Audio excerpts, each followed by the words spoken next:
क्या मार्केट के शानदार क्लोजिंग मिली। मैं बोलूँगा अगर आप मेरे से पूछेंगे कि जब से इलेक्शंस का फीवर मार्केट के अंदर चढ़ा, एक ऐसा दिन बताइए जिस दिन आपको बाजार के अंदर ना केवल कॉन्फिडेंस दिखा बल्कि बाजार के अंदर अच्छा खासा बेस बनता हुआ दिखा। वो था कल का दिन। कल के दिन ऑप्शंस में अभिषेक गवाह होंगे इस चीज़ के, कल 4 पे वाली ऑप्शंस 204 पे गई और देखते ही देखते अब सभी टीवी चैनल उसी चीज़ को नोटिस करवा रहे हैं जिसको हम कल छोड़ के फेंक भी चुके हैं। दूसरा पॉइंट, मार्केट के अंदर आपको सतर्क रहने की ज़रूरत है। अभी भी ऐसा नहीं है कि खतरा टल गया है। हाँ, एक कवर आपने अपने ऊपर डाल दिया, एक शील्ड डाल ली है। और मैंने तो आज नहीं बल्कि आपको 4 दिन पहले कह दिया कि 21,800 आप डिस्काउंटेड समझो। आपका 25 के विक्स से डरना नहीं। अगर 25 का विक्स आ जाए डरना नहीं बॉस, और 21,800 आ जाए डरना नहीं। अब ये अपॉर्चुनिटी है क्योंकि मार्केट को जो जितना दर्द सहना था वो ऑलरेडी वो सह चुका है। और मैंने कल परसों भी अभिषेक जी के सामने, सृष्टि आपके सामने बात रखी थी कि आप इतना दर्द दे चुके हो कि अब हमको दर्द भी नहीं होता है और हम उस डर से ऊब चुके हैं। हमारा मन का डर निकल चुका है। ये चीज़ आपको मार्केट के अंदर कल फील हो रही होगी।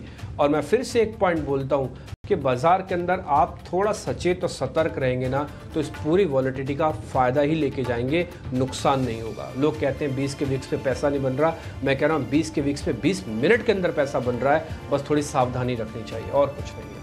4 विंडो के साथ आज हम कार्यक्रम की फिर से शुरुआत कर रहे हैं। दोनों मेरे सहयोगी सृष्टि और अभिषेक रहेंगे 2.5 घंटे मेरे साथ। मेहमानों का पूरा कुनबा होगा और साथ ही साथ बेहतरीन ट्रेड होंगे। हमारा ये मानना है कि ट्रेड ज़्यादा ना दिए जाएं, लेकिन जो दिए जाएं वो बहुत काम के हों। आज शुक्रवार का दिन भी है, वीकली बेसिस पर एडजस्टमेंट्स होंगी तो आप उस चीज़ को भी ज़रूर नोटिस कीजिएगा। एक ही दिन के अंदर कल निफ्टी के सभी एवरेजेस ठीक हो गए। जहां पे रिपोर्ट कार्ड के अंदर लग रहा था कि बीपी कम है, हाई है, लो है, सब का सब मार्केट ने कल एक ही झटके में ठीक किया। इसके अलावा एक अच्छी बात यह है कि डाउ पहली बार 40,000 के पार निकला। गिफ्ट निफ्टी आपको दिखा रहा है 480। तो हो सकता है हम ये 24,500 550 वाली जर्नी पे तरफ जाएं। अब इसके बारे में आगे डिस्कशन करेंगे। 11 दिनों में एफआईज ने कैश मार्केट में बेचा है, लेकिन कल अगर कोई मेरे से पूछे कि कल किसकी वजह से मार्केट ट्रिगर हुआ है तो मैं बोलूँगा वो भी एफआईज की ही वजह से हुआ है। मैं आपको आगे चल के कार्यक्रम में बताऊंगा कि कैसे कल एफआईज ने ऑप्शंस में काम करके तस्वीर को बदल दिया। दूसरा, वोडाफोन आइडिया घाटे में थोड़ी बढ़ोतरी हुई है। आरपू बढ़कर 146 रुपये हो गए हैं। इंडस्ट्री लेवल से अभी भी थोड़ा पीछे हैं, औरों के कॉम्पिटिशन में तो बहुत आगे बहुत पीछे हैं अभी ये। दूसरा, नतीजे जिनके आ जाने हैं उसमें जेएसडब्ल्यू स्टील है, एस्ट्रल है, बालकृष्ण और बंधन बैंक है। इनके कुछ एक नंबर्स आज आप अपनी स्क्रीन पर देखेंगे। तो ये 4 अहम ट्रिगर हैं। नीचे आप देख पा रहे हो कि अमेरिकी बाजार गिरावट के साथ बंद हुए हैं। ये ज़्यादा गिरावट नहीं है। एक बार आप गिफ्ट निफ्टी और स्क्रीन पर दिखा सकते हैं गिफ्ट निफ्टी, तो आपको थोड़ा आइडिया लग जाएगा कि बहुत बड़े प्रेशर को हम लोड को लेकर गिफ्ट निफ्टी के साथ इस समय ट्रेड नहीं कर रहे। हालांकि मेरे लिए गिफ्ट निफ्टी इस समय यूजलेस है क्योंकि उसके अकॉर्डिंग काम ही नहीं होता, लेकिन फिर भी मैं आपको ग्लोबल मार्केट के पॉइंट ऑफ व्यू से वो सिर्फ नोटिस करवा रहा था। सृष्टि अब आपके साथ कार्यक्रम को आगे बढ़ा रही है। अभिषेक से ही जानेंगे पहले कि ग्लोबल मार्केट्स में क्या हो रहा है, फिर धीरे धीरे करके डोमेस्टिक डेरिवेटिव्स, सेंस यानी कि खबरों वाले शेयर्स, ब्रोकिंग हाउसेस की रिपोर्ट्स, सब कुछ आपके सामने रखेंगे। सृष्टि जी हाँ, तो चलिए पहले ग्लोबल मार्केट्स की बात कर लेते हैं क्योंकि हम देख रहे हैं कि भारतीय बाजार वॉलेटाइल ज़रूर हैं पर पिछले कुछ दिनों में हमने निचले स्तरों से एक अच्छी रिकवरी भी दिखाई है। पर इसके अलावा इस पूरे समय के दौरान जो है ग्लोबल मार्केट से भरपूर सपोर्ट मिला है। और अभिषेक, कल तो 40,000 का भी स्तर देखने को मिला डाउ जोन्स में। सभी लोग उस एक बेंचमार्क नंबर को लेकर काफ़ी एक्साइटेड थे, पर एंड होते होते तक वो एक्साइटमेंट थोड़ी फिजल आउट यानी थोड़ी सी दूर ज़रूर हो गई। पर बताइए कि अभी फ़िलहाल क्या कुछ संकेत दे रहे हैं शेयर के बाजार भी और कमोडिटी मार्केट से क्या कुछ एक्शन है? बिल्कुल सृष्टि, गुड मॉर्निंग। देखिए, एक्साइटेड होना भी चाहिए। ऐसे आंकड़े होते हैं कई बार 40,000 के बाद जब अगला आंकड़ा आएगा 50,000 फिर एक्साइटेड होंगे, लेकिन 40,000 का आंकड़ा कल डाउ ने छुआ है। हालांकि वहां पर भी हमने कल दिन भर थोड़ी सी वोलेटिलिटी वाला ही माहौल देखा डाउ में, लेकिन बंद होते होते लाल निशान बंद हुआ। करीब करीब हल्की सी गिरावट के साथ डाउ जोन्स की हमने क्लोजिंग देखी है। 40,051 का हाई बना है डाउ जोन्स ने। नेस्डेक भी ऑल टाइम हाई लगा चुका है। और अगर हम पूरे हफ्ते की बात करें सृष्टि, तो बढ़िया तरीके से बाजार चले हैं। नेस्डेक की बात कर लें तो करीब 2.25% इस हफ्ते चला है। डाउ की बात कर लें करीब 1% के आसपास की तेजी रही है। तो अमेरिकी बाजारों में लगातार तेजी बन रही है। इसके अलावा अगर हम 2024 की बात कर लें तो नैस्डैक S&P 500 में करीब 11% की और डाउ में 6% की तेजी हो चुकी है। अच्छा, जो नतीजे आ रहे हैं वो भी बाजार को सपोर्ट कर रहे हैं। वहां भी हमने देखा कि अच्छे नतीजों से वॉलमार्ट 7% चढ़ा है और 2024 में वॉलमार्ट में 21% के आसपास की तेजी हो चुकी है। इसके अलावा अमेजॉन, मेटा और एनवीडिया के शेयर भी 2024 के ऊपरी स्तर पर कारोबार कर रहे हैं। 2024 में अगर कुछ और वहां के बड़े स्टॉक्स जहां पर बड़े मूव्स रहे उनकी बातचीत अगर हम करें तो अमेरिकन एक्सप्रेस में 29% और गोल्डमैन सैक्स में 20% की तेजी हमने देखी है। वीकली बेरोजगारी दावे के आंकड़े जो आए हैं वो अनुमान था 2.20 का और आंकड़ा आया है 2.22 लाख का, थोड़ा सा वो बढ़ के आया है। हालांकि ब्याज दरों में कटौती की उम्मीद बढ़ने से बाजार में हमने तेजी पहले देखी है अमेरिकी बाजारों में इस हफ्ते पूरे। लेकिन अगर हम एशियाई बाजारों की बात करें तो एशिया में आज चाइना के रिटेल सेल्स के नंबर आए। रिटेल सेल्स के जो आंकड़े आए हैं वो आए हैं अनुमान से थोड़े से कम। अनुमान था 3.8% का, ये रॉयटर का पोल था। लेकिन जो आंकड़े आए हैं रिटेल सेल्स के अप्रैल में वो बढ़ा है 2.3%, तो अनुमान से काफी ये कमजोर ये आंकड़े हमने वहां पर देखे हैं। अगर हम आज एशिया बाजारों की चाल की बात कर लें तो आप देखेंगे कि जापान के बाजार या फिर कोरिया के बाजार वहां पर थोड़ी थोड़ी नरमी आपको दिखेगी। लेकिन हांगकांग के बाजार में हल्की सी तेजी है 0.25% के आसपास की। अगर कुछ आंकड़ों की बात करें जैसे कि बॉन्ड यील्ड यूएस की 10 ईयर 4.4% के नीचे बरकरार है। हल्की सी बढ़त वहां पर आई है बेरोजगारी दावे के आंकड़े के बाद। डॉलर में तेजी से सोने पर भी प्रेशर है। कॉमेक्स पर भाव $2340 के नीचे पहुंचा है। लेकिन क्रूड रेंज में ही है, ज्यादा कुछ चेंजेस नहीं है। ब्रेंट क्रूड का भाव आप $83 प्रति बैरल के करीब ही देखेंगे और ये आज से नहीं, इस पूरे हफ्ते ऑलमोस्ट इसी भाव के आसपास से हमने ब्रेंट क्रूड का भाव देखा है। दरअसल यूएस में क्रूड इन्वेंट्री थोड़ी सी घटी है, 2.5 मिलियन बैरल की गिरावट हमने देखी है और इस गिरावट से क्रूड को थोड़ा सा सपोर्ट मिला है। लेकिन भाव में कोई ज़्यादा बदलाव नहीं है, वो है 2.5 मिलियन 83 बैरल के डॉलर प्रति बैरल के आसपास ही। तो यूएस मार्केट में थोड़ी सी कमजोरी, एशिया के बाजार हैं मिक्स्ड। क्रूड हम देख रहे हैं कि $83 के आसपास है। बॉन्ड यील्ड में कोई बदलाव खास नहीं है, 4.4 के आसपास वो भी कारोबार करता हुआ दिख रहा है। लेकिन एफआईएस डीआईएस की बात करते हैं और एफआईएस डीआईएस के बाद हम बात करेंगे कि आपके लिए निफ्टी में और निफ्टी बैंक में आज की रणनीति क्या होनी चाहिए। अगर आपने शॉर्ट किया है तो, अगर आपने लॉन्ग किया है तो। कल का सेशन जैसा कि डिम्पी बता रहे थे क्लोजिंग के लिहाज से बहुत ही कमाल की रही और 22,200 वाली कॉल उसने तो अमेजिंग गजब की रफ्तार दिखाई। 4 रुपए से लेकर 200, 204, 210 रुपए के आसपास तक भी वो पहुंची थी कॉल, वो कमाल की तेजी रही। लेकिन एफआईएस की बात करें तो हमने कल के सत्र में जो क्वांटम था थोड़ा घटते हुए देखा बिकवाली का। कल 776 करोड़ रुपए की बिकवाली रही एफआईएस की ओर से। उसके पहले हम देख रहे थे कि 2800 करोड़, 4000 करोड़, 4400 करोड़ रुपए के आसपास की बिकवाली आ रही थी।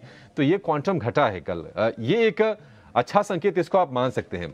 डीआईआईएस की बात करें तो डीआईआईएस की खरीदारी लगातार बरकरार है। हालांकि खरीदारी का जो क्वांटम है कल थोड़ा सा वो कम हुआ है, लेकिन फिर भी 2100 करोड़ रुपए के आसपास की खरीदारी डीआईआईएस ने की है। लॉन्ग होल्डिंग भी समझ लेते हैं कि लॉन्ग होल्डिंग किस तरह की है, संकेत कैसे हैं।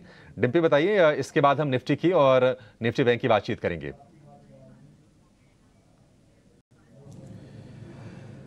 ठीक है अभिषेक, देखिए आपने पहले एफआईएस के पॉइंट ऑफ व्यू से क्वेश्चन पूछा तो मैं एफआईएस के बारे में बता देता हूँ। देखिए एफआईएस की जो लॉन्ग पोजीशन है ना, आप सुन के हैरान हो जाएंगे। कल की मार्केट के अंदर मैं ये तो बोल रहा हूँ कि सबसे अच्छा दिन था मेरे को जो लगा कॉन्फिडेंस के लिहाज से, लेकिन उनकी लॉन्ग पोजीशंस घटी है 1% से। किसी को मेरे को जब मैंने डाटा देखा, मैंने 3 बार कैलकुलेशंस को चेक किया कि ऐसा हुआ है क्या वास्तव में, वो हुआ है, ऐसा ही हुआ है। और उनके 27% से लॉन्ग पोजीशंस घटकर अब वो 26% हो गई हैं। एक और बता देता हूँ, रिटेल के पास 68% था, आज भी है। एफआईएस डीआईएस के पास 43% था, आज भी है। तो कुल मिला के कल इंस्टीट्यूशनल में कोई मेजर चेंजेस नहीं हुआ। फिर भी अगर आप देखेंगे तो 1:30-2 बजे के आसपास ऐसा क्या हो गया कि मार्केट को एकदम से ऊपर के आना पड़ा। 2 बड़ी वजह आपस में कह रहे हैं ट्रिगर हुई हैं। पहली बड़ी वजह 1:30-2 बजे के आसपास इलेक्शंस का डाटा का अपडेट हुआ। जो पहले बताया जा रहा था 63-64% की वोटिंग है, उसको बताया गया कि नहीं ये तो 69% की वोटिंग है। और तो पिछली बार के मुकाबले ज़्यादा हो गई, पहला पॉइंट। दूसरा पॉइंट, अगर आप एफआईज के नंबर लेके आएंगे ना, इसमें इंडेक्स ऑप्शंस लिखा, वहां पे देखो 12,000 करोड़ रुपए का प्लस लिखा होगा। ये काफ़ी दिनों बाद इंडेक्स ऑप्शंस वापस से 12,000 करोड़ रुपए का प्लस होके आया है। अगर आप सारे आंकड़े चेक करेंगे तो रूटीन एक्सरसाइज लगेगा कि हाँ कैश में बिका, डीआईएस ने हल्का खरीदा, ये हुआ, लेकिन जो मेजर चेंजेस हुआ वो इंडेक्स ऑप्शंस में हुआ है। और लेवल्स में भी आप देखोगे तो जो कल कमाल हुआ है वो टिपिकली ऑप्शंस के अंदर हुआ है, क्योंकि कल वीकली एक्सपायरी थी निफ्टी की। तो ये डेडली कॉम्बिनेशन आपस में अपने आप से सारी चीजें जुड़ गई, एक साथ नहीं जोड़ी गई, किसी ने कोई डेलिबरेटली काम नहीं किया, लेकिन एक कोइंसिडेंटली एक साथ जुड़ती आपका टारगेट कंप्लीट हो गया। जो एक पुल बैक का टारगेट था वो किसी तरह से किसी दूसरे तरीके से पूरा हो गया। अगर आप लेवल्स के हिसाब से देखेंगे तो 22,400 पहली बार अचीव नहीं कर रहे हो। इस पुल बैक के अंदर आप 22,400 ऑलरेडी पहले भी आए हो, फिर उसके बाद फिसले हैं एक बार हम यहाँ से, तो वो अचीव करने की मेरे को उतनी खुशी नहीं है जितनी कल ऑप्शंस राइटर्स को सिस्टम से बाहर फेंकने की खुशी थी। कल देखिए 22,200 22,400 वालों को इंडेक्स ऑप्शंस को बाहर कर दिया। एफआईएस की छोटी सी सेलिंग ने सिर्फ 12,000 करोड़ की। इसलिए मैं कहता हूँ इंडियन मार्केट में अभी भी एफआईएस की बहुत इंपॉर्टेंट है। ये हॉट मनी की तरह आते हैं, जिस दिन आते हैं ना उस दिन स्क्रीन को गर्म कर देते हैं और उसके बाद पूरी तस्वीर बदल देते हैं। एक कल छोटा सा एग्जांपल, कल एफआईएस की होल्डिंग्स का आपको मैंने मोटा मोटी नोटिस करवाया है। ये जो मैं सचेत रहने की आपसे बात बोल रहा हूं वो इसलिए क्योंकि 22,400 पे पुल बैक खत्म होता है। 22,400 तक के हमने 3 आपको टारगेट बताए थे, अगर आपको अच्छे से याद होगा तो हमने 22,200 22,400, कल फाइनली 22,400 भी अचीव हो गया। मेरा काम पूरा हुआ पुल बैक का। मैंने 21,800 से आपको डराया नहीं, मैंने 21,800 पे आपको ये बताया कि ढांढस रखो, थोड़ा थोड़ा करके चाहे तो प्लस कर सकते हो। और मैंने आपको 25 के विक्स की डिस्काउंटिंग आज से 3 दिन पहले ही करवा दी थी। और अगर आप उस पुल बैक का फायदा ले रहे हैं तो मेरा काम यहाँ पे आके पूरा होता है पुल बैक का। अब जो मार्केट नया डाटा बनाएगा उसी के अकॉर्डिंग चलेगा। मेरा अपना निजी तौर पर मानना है बाजार हल्का फुल्का साइडवेज हो सकता है, अगर चला भी तो 550 तक जाएगा। ठीक है, 550 तक जा सकता है, लेकिन कल का सत्र बड़ा बढ़िया रहा क्लोजिंग के लिहाज से भी और आखिरी घंटे में रिकवरी के लिहाज से भी। 22,400 की ऊपर की हमने क्लोजिंग देखी, लेकिन आखिरी की जो सवा घंटे थे उसमें तकरीबन 350 अंक बाजार चला है। किसी ने उम्मीद नहीं की होगी, अपेक्षाओं के विपरीत जाकर हमने कल की ये गजब की तेजी देखी है। निफ्टी जो तेजी वाले जो ट्रेडर हैं वो फिर क्या करें, और फ्रेश लॉन्ग करना हो, क्या उनको अपना कॉन्फिडेंस बढ़ा के 500 550 के लिए बाजार में आना चाहिए, या फिर इतनी बड़ी रिकवरी के बाद थोड़ा सा संभलना चाहिए? देखिए मैं इसका ना जवाब आपको दूंगा। अभी आपने जो नीचे से रिकवरी की बात बोली, एक्चुअली में कल मार्केट ने गैप अप भी किया था, अगर आपको याद होगा। गैप अप करने के बाद बाजार ने सारी बढ़त को खोया, एक बॉटम बनाया और उसके बाद फिर पुल बैक दिया। ये जो आप 203 पॉइंट देख पा रहे हैं ना, पिछले दिन के कंपैरिजन में है। मैं इसमें से करीब 80 पॉइंट गैप अप के भी हटा देता हूं, तो मेरी नज़र में सिर्फ निफ्टी 100 पॉइंट ही कल चला है, क्योंकि 300 के ऊपर तो आपने पहली बार कल लैंड ही कर दिया था। फिर तो आप नीचे आए हो, क्योंकि आप नीचे से कंपैरिजन देख रहे हो, तो इसलिए मैं उस नीचे से कंपैरिजन का ना देखते हुए गैप अप को भी डिस्काउंट मार देता हूं अंदर, और सिर्फ 100 पॉइंट की बढ़त मानता हूं मार्केट के अंदर। अब हुआ क्या या करना क्या चाहिए? देखिए जिनके पास भी पोजीशन है उनके तो टारगेट अचीव हुए हैं पुल बैक के, ठीक। क्या बाजार में स्ट्रेंथ अभी भी बाकी है? हाँ है। बाजार तो जहां से टूटा वहां से अभी तो 30% भी कायदे से रिकवर नहीं हुआ, ठीक। तो आप पुल बैक के लिए अभी और भी प्ले कर सकते हैं। Pull back in the sense मतलब वट एवर डाटा में भी, या चाहे वो तेजी बने या पुल बैक बने, अभी और भी। और मार्केट के अंदर अभी इतना फ्यूल है, 4 लाख से ज्यादा कॉन्ट्रैक्ट खड़े हुए हैं अभी भी निफ्टी के अंदर। तो एक कवरिंग करवाने पे आया ना, तो अभी और भी कवरिंग करवा सकता है। बहुत मंदी खड़ी है मार्केट के अंदर इलेक्शन से पहले जो एफआईएस की बेसिस पे बनी है। और अभी तो ट्रस्ट में अभी तो एफआईएस आया नहीं है। और मैं आपको नोटिस बार बार फिर से कराता हूँ श्रीमान जी, आप 26% पे लॉन्ग खड़े हो, आपके पास जाने के लिए अब कुछ नहीं है, सिर्फ 6 पॉइंट है। एवरेज में 20% ज़रा तोड़ नहीं पाएंगे, ध्यान रखा जाए इस बात का। सोमवार को 5वें चरण का वोट गिरने जा रहा है और मुंबई में उस दिन छुट्टी है, आपकी हमारी भी छुट्टी है, ट्रेडिंग हॉलीडे, सैटरडे को काम करेंगे। तो आप ये सोचिए 5वें चरण के चुनाव आते आते तक काफ़ी हद तक क्लियरेंस और आ जाएगी मार्केट के पास।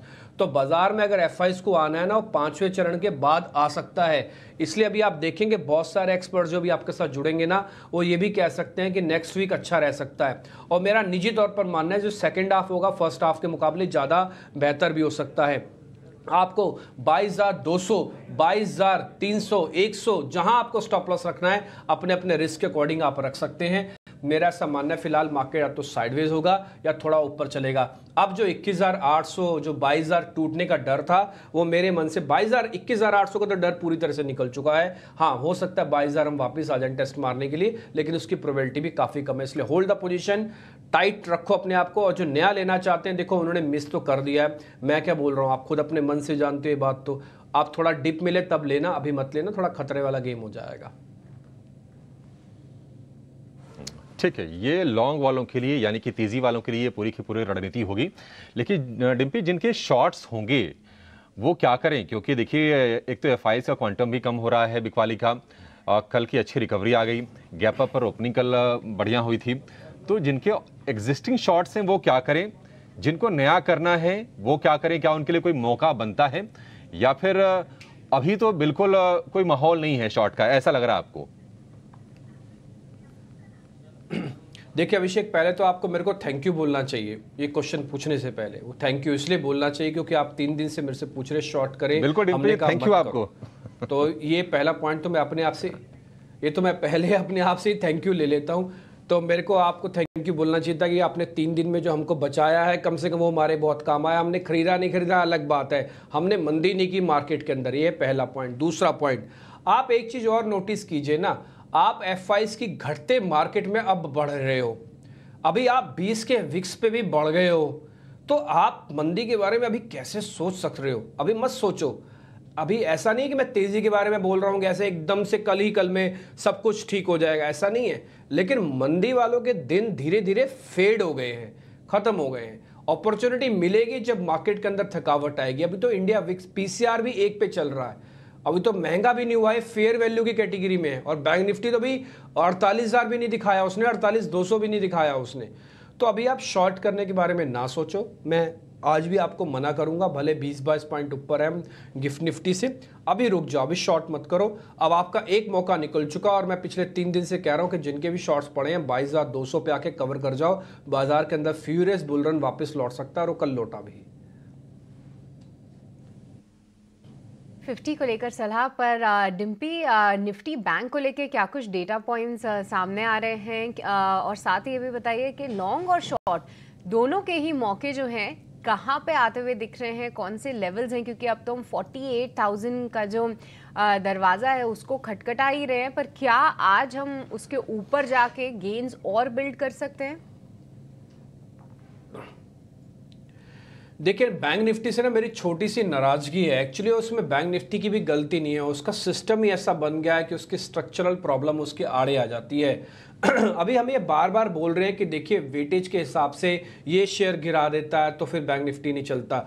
ट्रस्ट में जिस दिन आप चलने पे आए ना, तो आप उन्हीं शेयर को थैंक यू बोलोगे और एक्सचेंज को भी थैंक यू बोल सकते हो कि अच्छा एचडीएफसी बैंक की वेटेज अच्छी है। एचडीएफसी ने ही पार दिया आज तो। अच्छा है आईसीआईसीआई और एक्सिस बैंक की वेटेज अच्छी है, इसी से ही पार पा गए। लेकिन जब तक ऐसा होता नहीं ना, तब तक आपको ये चिढ़ और आपको ये दुख ये आपको साफ साफ दिखेगा कि निफ्टी ने अपने पुल बैक के 3 टारगेट अचीव किए, 22,000, 22,200, 400। लेकिन बैंक निफ्टी ने अपना एक भी टारगेट अचीव नहीं किया 48,000 वाला। अभी 48,200 पे तो उसका पुल बैक जाके खत्म होगा। उसने भी 48,000 को क्लोजिंग बेसिस पर नहीं दिखाया। कल भी आप क्लोजिंग चेक करोगे 977 की है और पिछले 3 दिन में हम 48,000 के दरवाजे पर खड़े होते हैं फिर फिसल जाते हैं। और अगर आपको कल का सेशन भी याद होगा, कल सुबह भी मैंने ही बोला था 48,000 लाओ, 5 मिनट टिकाओ फिर आगे ले जाओ, नहीं तो वापस आ जाओगे। कल वापस आ गए आप वापस से।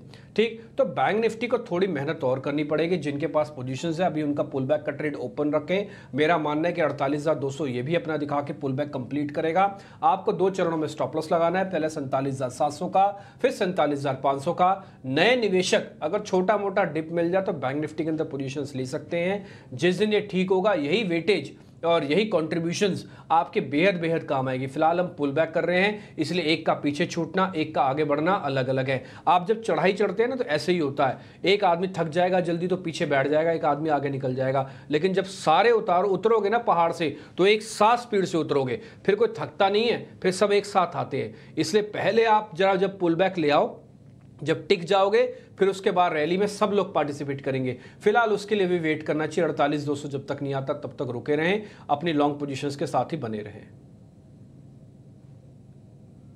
लेवल्स हैं जहाँ पे लॉन्ग पोजीशंस के साथ ही बने रहना है। पर डिम्पी, यहाँ पे कोई शॉर्ट के मौके भी मिलेंगे क्या, या मिल सकते हैं कोई लेवल्स जो कि हाईलाइट करना चाहेंगे?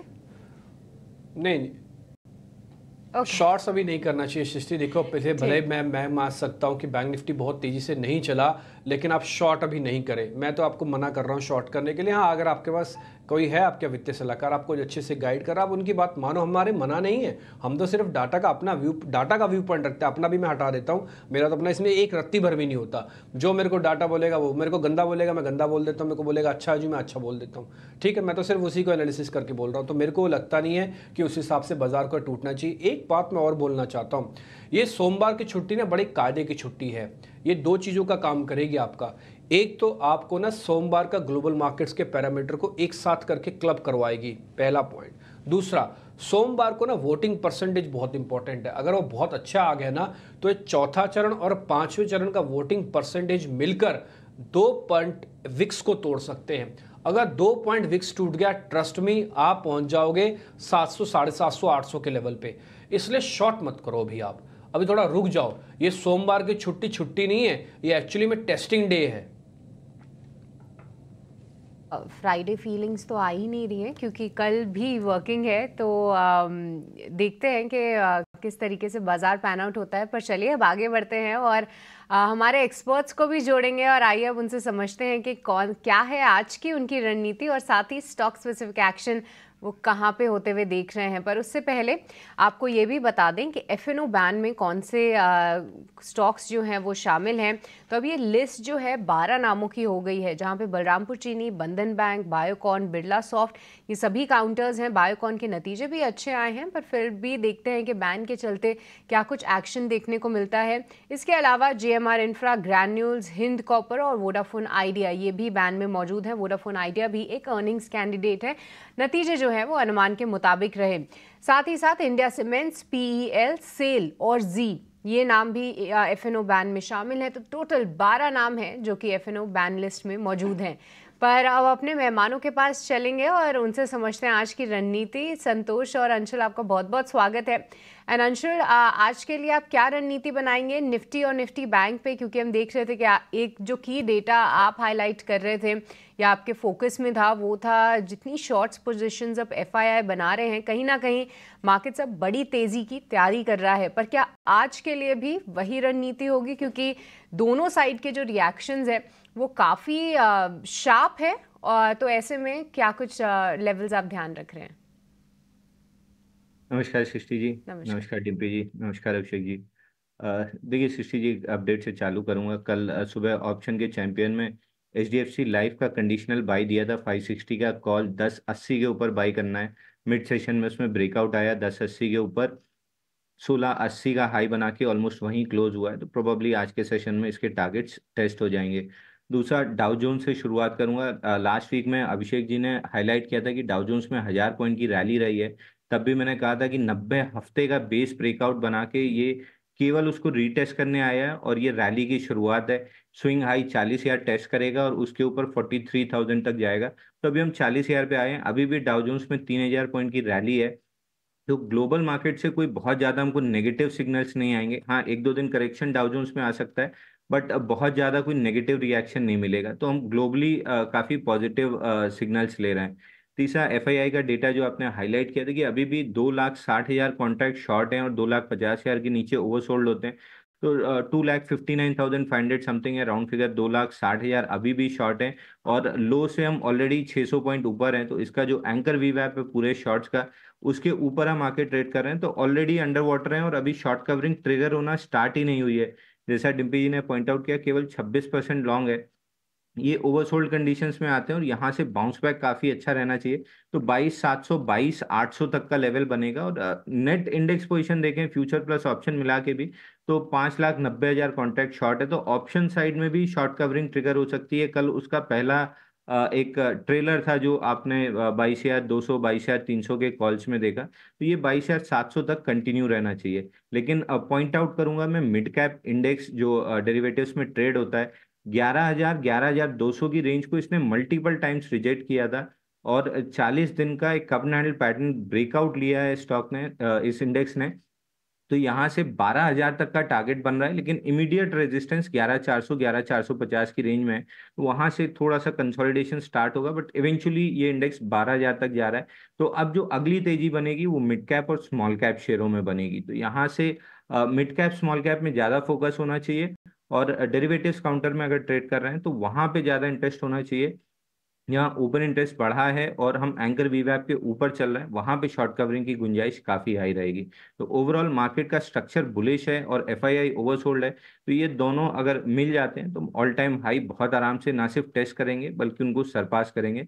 तो मार्केट में मैं यहाँ से काफी बुलिश हूँ। अंशुल ने एक बार फिर अपना शेयर किया है, पर चलिए अब स्टॉक स्पेसिफिक व्यूज जानते हैं। एंड संतोष, गुड मॉर्निंग, बताइए आज आपकी कॉल्स कहाँ पे हैं? या good morning Srishti and good morning everyone. So yes, मेरा फोकस रहेगा एक्सिस बैंक पर। कल के सेशन में हमने आखिरी के एक घंटे में मेजर मूव लार्ज कैप में देखा है, तो जैसे हम हाईलाइट कर रहे हैं कि एफआईएस की शॉर्ट बहुत पोजीशन बहुत ज्यादा है। अगर वहां से शॉर्ट कवरिंग आती है तो यहाँ से लार्ज कैप में थोड़ा आउट परफॉर्मेंस देखने को मिल सकता है। एक्सिस बैंक की बात करें तो स्ट्रॉन्ग काउंटर है, अपने 20 डे मूविंग एवरेज के ऊपर बहुत अच्छे से प्लेस्ड है। यहाँ पे फर्दर स्ट्रेंथ नजर आ सकती है। यहाँ पे 1100 के पुट पे अच्छी राइटिंग भी देखने को मिल रही है, तो यहाँ पर खरीदारी करना चाहिए। 1170 का टारगेट रहेगा, 1125 का स्टॉप लॉस रहेगा। दूसरा मेरा स्टॉक है मुथूट फाइनेंस। इस काउंटर की बात करें तो ये एक गिरावट के बाद बहुत तेजी से रिकवर किया और अब अपने 20 डे मूविंग एवरेज के ऊपर अच्छे से ट्रेड कर रहा है। और गोल्ड के प्राइस में तेजी है तो उसका फायदा इसको मिलता है। तो 1700 का एक कॉल राइट बैठा हुआ है, जैसे 1700 क्रॉस करेगा मुझे लगता है यहाँ पे और शॉर्ट कवरिंग का प्रेशर देखने को मिलेगा, जिससे इसमें और तेजी बनेगी। तो यहाँ पे 1740 के टारगेट रहेंगे, 1680 का स्टॉप लॉस रहेगा। ये दो शेयर मुथूट फाइनेंस कल अच्छी हमने क्लोजिंग देखी। आज 1740 का आपके लिए टारगेट बनेगा। और एक्सिस बैंक में भी कल लास्ट आवर के ट्रेड में बहुत बढ़िया रिकवरी, डे हाई पर ये बंद हुआ। एक्सिस बैंक को भी खरीदने की सलाह है। दो शेयर आपके लिए संतोष जी की तरफ से। अंशुल जी, आपके शेयर कौन से हैं? आपका कन्विक्शन कहां पर है सर?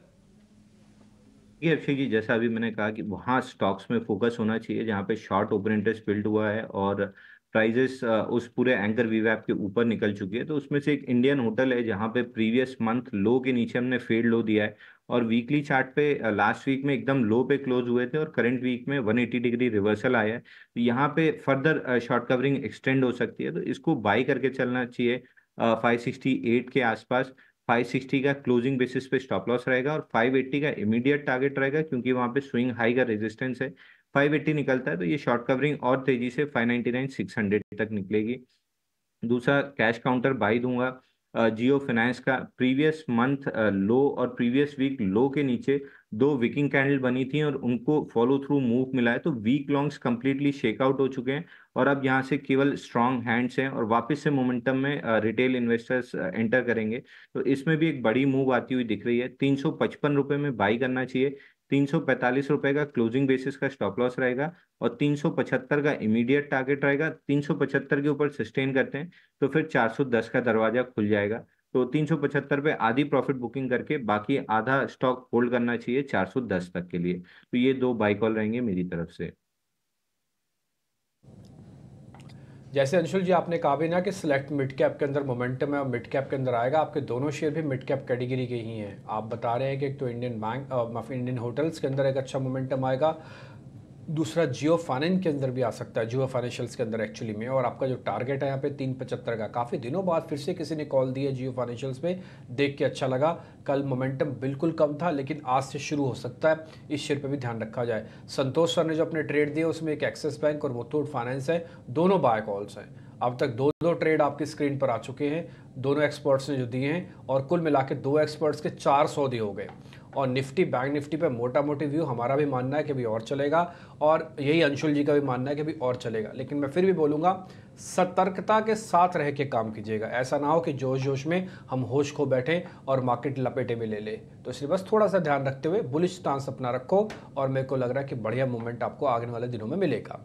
एक और धाकड़ गेस्ट, जिसे मैं बोलता हूँ धाकड़ गेस्ट, हमारे साथ जुड़ रहे हैं। उनका नाम है सुमित मूलचंदानी और वो हमारे साथ जुड़ रहे हैं अहमदाबाद से। सुमित भाई नमस्ते, बहुत बहुत शुक्रिया, थैंक यू वेरी मच। आपकी इंटेलिजेंस का हमको बेनिफिट मिलता है और गाहे बगाए थोड़े टफ क्वेश्चंस पूछ के आपसे हम आइडिया भी ले लेते हैं।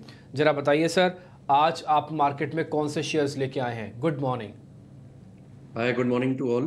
तो जैसे कि ऑलरेडी आपने इंडेक्स पे तो एनालिसिस दिया हुआ है, तो बिल्कुल व्यू जो है वो बुलिश रहेगा, 2 बाय कॉल्स रहेंगे। देखिए आईटी काफी टाइम से परफॉर्म करने की कर रहा है, लेकिन कल के सेशन में काफी अच्छी क्लोजिंग मिली है, तो हमें लग रहा है कि यहाँ पे आप एलटीआई माइंट्री पे ध्यान रखिए। एक पुलबैक का कैंडिडेट हो सकता है, काफी अच्छा एक स्ट्रॉन्ग बेस बनाया हुआ है, तो मैं करंट मार्केट प्राइस से बाय करूंगा। 4770 का क्लोजिंग है कल का। 4920 एंड 5080 ये 2 टारगेट रहेंगे। स्टॉप लॉस मेंटेन कीजिए 4655 का। दूसरा रहेगा कोटक बैंक। तो यहाँ पे कोटक बैंक पे एक लोअर टाइम फ्रेम पे अगर आप देखेंगे तो काफी अच्छा एक एडमेंट यू पैटर्न जिसको बोला जाता है उसका ब्रेकआउट आया हुआ है, तो करंट मार्केट प्राइस से आप बाय कीजिए for the target of 1730 and 1770। Upside में जो गैप है वो might be gap filling process करने ऊपर आ सकता है स्टॉक को। 1635 का आप यहाँ पे स्टॉप लॉस मेंटेन कीजिए। ओके ठीक है, तो आपकी तरफ से हो गया एक तो कोटक महिंद्रा बैंक, एक हो गया आईटी। गजब का कॉम्बिनेशन है आपका आईटी और बैंक्स का। ये टिपिकली तभी आता है जब कॉन्फिडेंस काफ़ी हाई होता है, और मैंने आपको बताया कि रेयरेस्ट ऑफ रेयर केसेस में ऐसा होता है कि बैंक और आईटी यानी कि आग और पानी एक साथ आपको चलते हुए दिखे। और आपको एलटीआई माइंट्री आईटी का, कोटक महिंद्रा बैंक बैंक्स का, दोनों का आपको सुमित मूलचंदानी ने आपको ट्रेड दे दिया। अच्छे से आप टारगेट स्टॉप लॉस को नोटिस कर लीजिएगा। ठीक है जी, 3 एक्सपर्ट्स, 6 सौदे, 6 के 6 लॉन्ग। निफ्टी बैंक निफ्टी पे स्टांस बुलिश है। आगे बढ़ें, मेरे साथ मेरे 2 सहयोगी जुड़ेंगे। एक का नाम है शरद और दूसरे का नाम है आशीषा। आशीषा के बारे में ऑलरेडी मैं कल आपको बता चुका हूँ, शरद के बारे में बताता हूँ। शरद जिस दिन भी ऑफिस में होते हैं उस दिन भी सब लोग कहते हैं शरद कहाँ हो, शरद शरद कहाँ हो, शरद कहाँ हो। और जिस दिन शरद ऑफिस में नहीं होते उस दिन सब लोग यही कहते हैं, अरे शरद कहाँ गया, अरे शरद कहाँ गया। असल में शरद की इंपॉर्टेंस जो है वो बहुत ज़्यादा है। जिस दिन ऑफिस में होते हैं सारा डाटा उन्हीं से मांगा जाता है, और जिस दिन ऑफिस में नहीं होते सब लोग कहते हैं अरे हमारे तो काम रुक गए, शरद भाई जल्दी आओ वापस।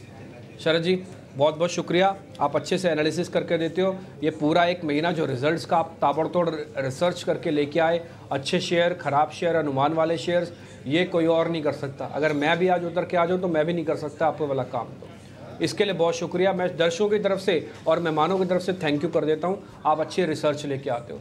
शरद जी आज बताइए, आज के कौन से रिजल्ट्स वाले शेयर आप ढूंढ के लाए हो, और जो आप बनाते हो ना रिपोर्ट कि ये अच्छे हैं, अनुमान है, ये हमारे बेहद काम का होता है, बहुत ही शानदार होता है। सर बताइए।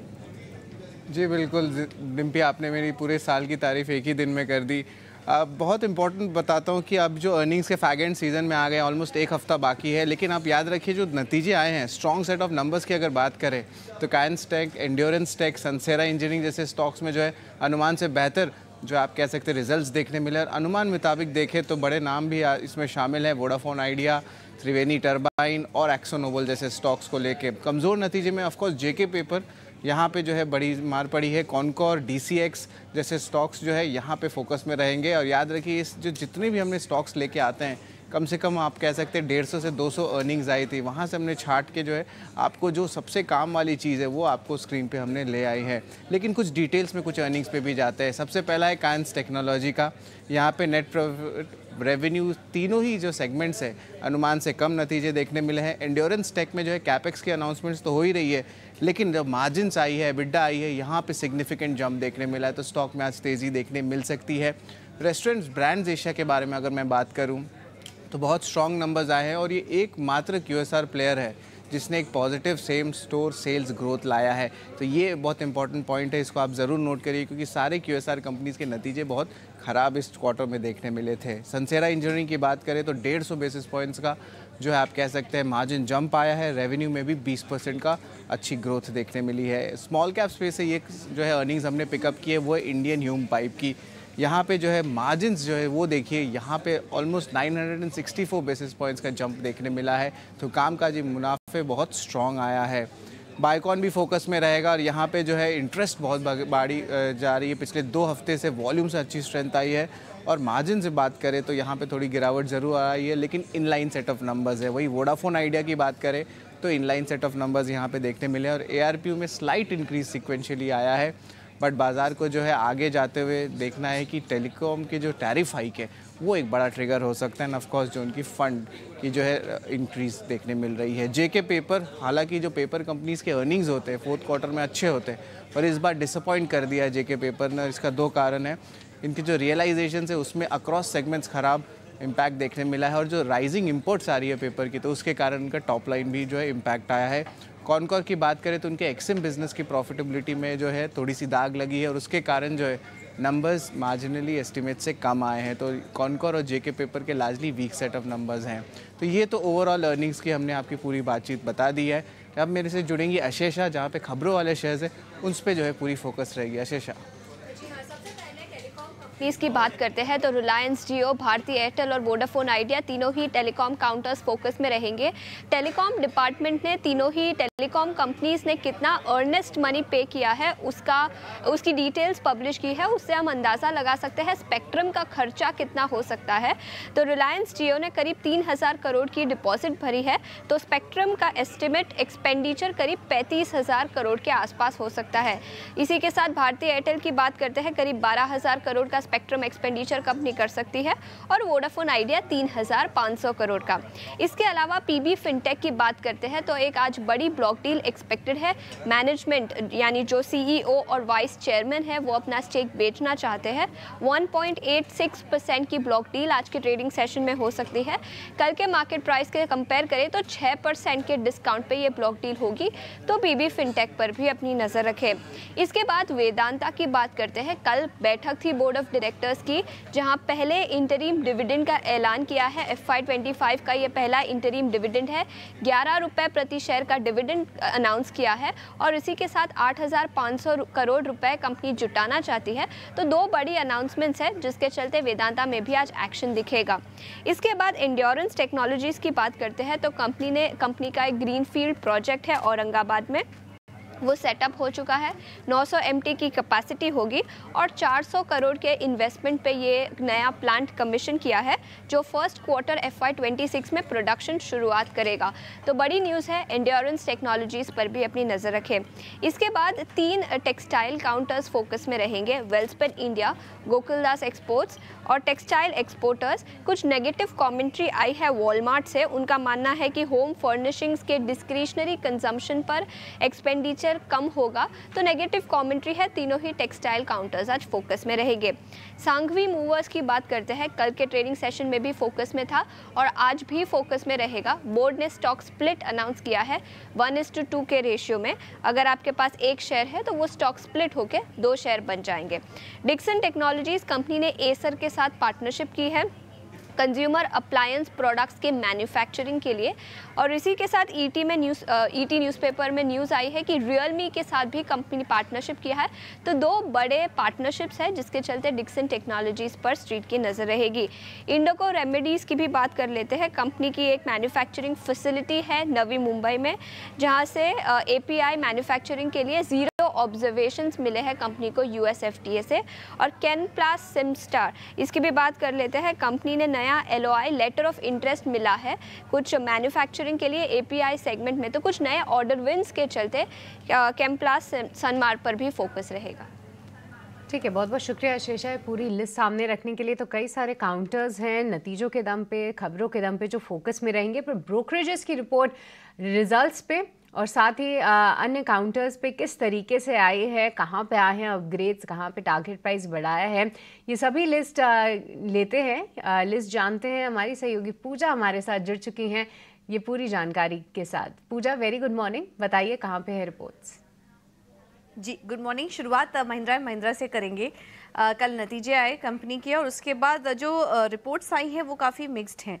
जेफरीज ने रेटिंग होल्ड से बढ़ाकर खरीदारी की है, लक्ष्य 2,910 का वो देख रहे हैं और इनका कहना है कि कंपनी का जो फोकस है वो SUV क्षमता और पोर्टफोलियो बढ़ाने पर है, जिस वजह से FY25 से 26 के लिए EPS अनुमान भी 16 से 21% के बीच रह सकता है। तो ये कुछ पॉजिटिव कमेंट्स आए हैं, लेकिन सीएलएसए ने बिकवाली की राय दी है और रेटिंग अंडर परफॉर्म से घटाकर बिकवाली कर दी है। लक्ष्य देख रहे हैं 2312 का, इनका कहना है नतीजे तो अच्छे थे लेकिन यहाँ से एक लिमिटेड अपसाइड ही दिखाई दे रहा है एमएनएम पर। इन्फो एज पर नोमुरा की रिपोर्ट आई है, खरीदारी की राय बरकरार रखे हुए हैं। लक्ष्य 6210 से बढ़ाकर 6750 का कर दिया है और इनका कहना है कि सभी सेगमेंट में मजबूत बिलिंग ग्रोथ देखने को मिली। एलआईसी हाउसिंग पर जेपी मॉर्गन की रिपोर्ट आई है, यहाँ पर भी टारगेट में रिवीजन हुए हैं, 700 से बढ़ाकर 900 कर दिया है। ओवरवेट की रेटिंग बरकरार रखे हुए हैं और इनका कहना है कि चौथी तिमाही में एसेट क्वालिटी मजबूत आई है और FY25 के लिए ग्रोथ बढ़ने का भी गाइडेंस दिया है, तो इस पर भी आप नजर रखिए। सीजी कंज्यूमर पर जेफरीज ने अपनी रिपोर्ट जारी की है जिसमें कि खरीदारी की राय बरकरार रखे हुए हैं। लक्ष्य 350 से बढ़ाकर 390 का कर दिया है और इनका कहना है कि इंडस्ट्री के मुकाबले वैल्यूएशंस काफ़ी सस्ते नज़र आ रहे हैं, तो मौजूदा स्तर पर आप खरीदारी कर सकते हैं। मैनकाइंड फार्मा पर जेफरीज ने डबल अपग्रेड किया है, रेटिंग होल्ड से बढ़ाकर खरीदारी कर दी है और लक्ष्य भी बढ़ा दिया है, 2010 से बढ़ाकर 2430 का किया है। Q4 के नतीजे अनुमान से काफ़ी बेहतर नजर आ रहे हैं, तो ये स्टॉक भी फोकस में रहेगा आज। और आखिर में बात करते हैं एक और फार्मा काउंटर की, Biocon bank of America securities ने खरीदारी की राय बरकरार रखी हुई है। लक्ष्य 310 से बढ़ाकर 345 का कर दिया है और इनका कहना है कि कंपनी के लिए आगे जो नए प्रोडक्ट लॉन्च होंगे वो काफ़ी अहम होंगे। तो ज़्यादातर रिपोर्ट्स आज हम देख रहे हैं कि पॉजिटिव ही है। रिपोर्ट्स जो है पॉजिटिव साइड ही हैं। बायोकॉन यहाँ पे कई सारे जो काउंटर्स हैं, कई सारे ब्रोकरेज हाउसेस ने अपने टारगेट प्राइस बढ़ाए हैं। इस पे चर्चा करेंगे कि एफएनओ बैन में रहने के बावजूद किस तरीके का एक्शन देखने को मिल सकता है और साथ ही एमएनएम पे मिक्स्ड रिपोर्ट्स आती हुई दिख रही हैं। ये बाजार के बड़े ट्रेंड समझते हैं हमारे अगले सेगमेंट भसीन जी के बेहतरीन शेयर्स में।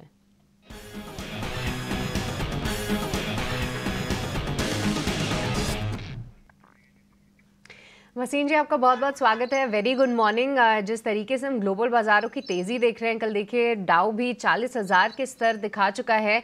आज के लिए कोई पर्टिकुलर ट्रेडिंग सेटअप जो कि आप बाज़ारों के लिए देख रहे हैं और साथ ही साथ कल से जुड़े भी कोई अपडेट्स हों तो वो भी बताइए। Good morning sir. हाँ, गुड मॉर्निंग सृष्टि जी, आपको भी। अगर आप ईटी स्वदेश देख रहे हो तो शुक्र, थर्सडे, फ्राइडे को आपको 3-4 तारीख को कहा था बेच देना, 22,800 पे फ्रॉथ है, फिर 21,800 आया, आपको कहा ये बॉटम है, यहाँ फियर खरीद लीजिए। 22,400 का टारगेट था, 22,400 हो गया। 3 हफ्ते में तीनों कॉलेज सही, सिर्फ ईटी स्वदेश, सृष्टि और संजीव भसीन फॉर वंस। दूसरी बात, अब इंडेक्स रेंज बाउंड रहेगा क्योंकि एक बड़ा इवेंट है, डोंट एक्सपेक्ट फायरवर्क्स, दोनों तरफ ही रहेगा। 22,400, 22,600 ऊपर जा सकता है, 22,200 नीचे। तो इंडेक्स पे मैं नहीं हूं, लेकिन स्टॉक स्पेसिफिक मैं बहुत बुलिश हूं और स्टॉक्स पे कंसंट्रेट कीजिए। सारे आपके मेटल चल गए, कल दीपक नाइट्राइट कहा था, आईसीआईसीआई बैंक, दोनों में मेरी बुलिश कॉल है। सृष्टि जी, इरकॉन और इंजीनियर्स का आपको कल इरकॉन 8% अप था, 260 का भाव, 290 का टारगेट इरकॉन पे। पहले तो मैं वो बढ़ा दूं जो शेयर मेरे चल रहे हैं। इंजीनियर्स इंडिया 253 बिका है, या 280 रुपए का टारगेट। तो अपने प्रॉफिट्स को बढ़ाइए और लेने की चेष्टा करिए। Capex stocks are going through the roof. मैं जब पहली बारी शेयर बाजार आया तो मेरे एक अंकल ने मुझे दिलाए थे टाटा हनीवेल 53 रुपए में, उसका राइट आया, मेरे पे 85 रुपए पे 1700 शेयर थे। मैंने एक पूरा मकान बनाया और 400 शेयर आज भी है, और आज भी मैं 53,000 रुपए कह रहा हूं, ये 75,000 रुपए का शेयर है। तो समझिए कि बाजार में किस तरह की रणनीति चल रही है। IRCON, engineers India, Tata Honeywell auto, ये सब लेने वाले शेयर्स हैं। जी, तो ये सभी काउंटर्स ने अच्छा प्रदर्शन किया। और भसीन जी, कुछ समय पहले ही जब आप चर्चा कर रहे थे सेक्टर आउटलुक को लेकर, तो आपने आईटी भी हाईलाइट किया था, क्योंकि मैं आईटी को ऐसे चार्ट्स पे ट्रैक भी कर रही थी, तो निचले स्तरों से एक अच्छा उन्होंने मूव भी दिखाया है। और ख़ास तौर से एक one of the beaten down counters Coforge, क्योंकि कई सारे एक्सपर्ट्स के रेडार पे भी आ रहा था, तो फिर उस पर नज़र गई। कोफोर्ज ने भी काफ़ी अच्छा मूव दिखाया है। तो क्या आपको लगता है कि आईटी पे भरोसा जो है अभी और आ सकता है? क्या और भी अपॉर्चुनिटीज़ हैं आईटी स्पेस में? और भसीन जी, आज के लिए जो कॉल्स हैं वो भी बता दीजिए लगे हाथ। बिल्कुल Srishti ji, thank you for reminding. 4350 वाला 4750 हो गया 5 दिन में। इसका भाव 5,5200 जाना चाहिए। देखिए, आपको पता है इसने जो कंपनी की है सिग्निटी टेक्नोलॉजीज, उसमें एक्विजिशन हुई है। That acquisition is a very very creative proactive, क्योंकि वो कैश क्रिएटिव होगी डे वन से। साथ में उनको नॉर्थ और वेस्टर्न यूएस में बहुत बड़ा एक्सपोजर मिलता है। And thirdly that is the first company which is stepping into AI in a very big way, और अश्योरेंस और इंश्योरेंस में उनका बहुत बड़ा मान्य है। फोर्थली कोफोर्ज में आपको पता है उन्होंने रोड शोज किए हैं, there is a QIP in the offering, और ये क्यूआईपी की वजह से ये घटा है। हमने एज ए डिस्क्लोजर क्लाइंटों को 4450 में भर के दिला दिया है, हमें 5200-5300 का भाव दिखता है और उसके बाद आउटलुक देंगे। लेकिन आप ऐसा देखिए कि आईटी इज नाउ जो वैल्यूएशंस बहुत कंफर्टेबल है, और साथ में आउटलुक कैश रिच कंपनीज हैं जो एक्विजिशंस कर रही है। Coforge is one of the few जो एआई में बहुत जोर से जा रही है, and that is the future. As a disclosure ये हमारे पोर्टफोलियो में है, और 5200 तक तो हम इसे छुएंगे ही नहीं। ठीक है, चलिए ये स्टॉक्स हो गए आपके लिए। अब शुरू करेंगे हमारा खास सेगमेंट जहां पर हम नतीजों का अध्ययन करेंगे। लेकिन उसके पहले भसीन साहब ये बताइए कि आज के लिए आपके शेयर्स कौन से हैं, आप क्या रेकमेंड कर रहे हैं? गुड मॉर्निंग अभिषेक, आपको डिम्पी। अशोक लीलैंड आपको कहा था टाटा मोटर 1100 में बेच दीजिए, अशोक लीलैंड ले लीजिए, कल न्यू हाई है। इस साल का ऑटो स्टॉक सिर्फ अशोक लीलैंड है। 300 का टारगेट है, अभी 250 तक का आप संतुष्टि पाइए। 195 का स्टॉप लॉस, 250 जाएगा तो मैं 300 का बढ़ा दूंगा, लेकिन टारगेट इस साल में 300 आएगा। दूसरा मेरा पिक है आरबीएल बैंक, मिड कैप में सबसे सटीक बैंक है आरबीएल।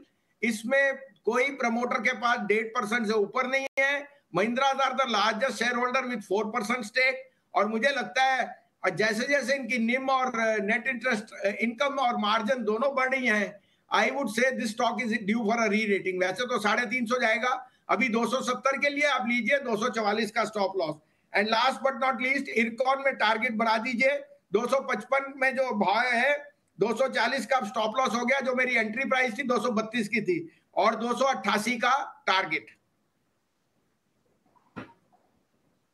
अशोक लेलैंड इसके लिए टारगेट होगा 200 रुपए का, 250 रुपए का, उसके बाद 300 भी जाएगा वो। 250 के भाव वाला आरबीएल बैंक, उसके लिए 270 के टारगेट, और उसके अलावा इरकॉन पर भी बुलिश है भसीन साहब। ये 3 बेहतरीन शेयर आपके लिए आज के सत्र में आप बाजार में आप इसको प्ले कर सकते हैं। चलिए शुरू करेंगे फटाफट अपना खास सेगमेंट रिजल्ट एक्सपर्ट। भसीन साहब तैयार है, आप भी तैयार हो जाइए।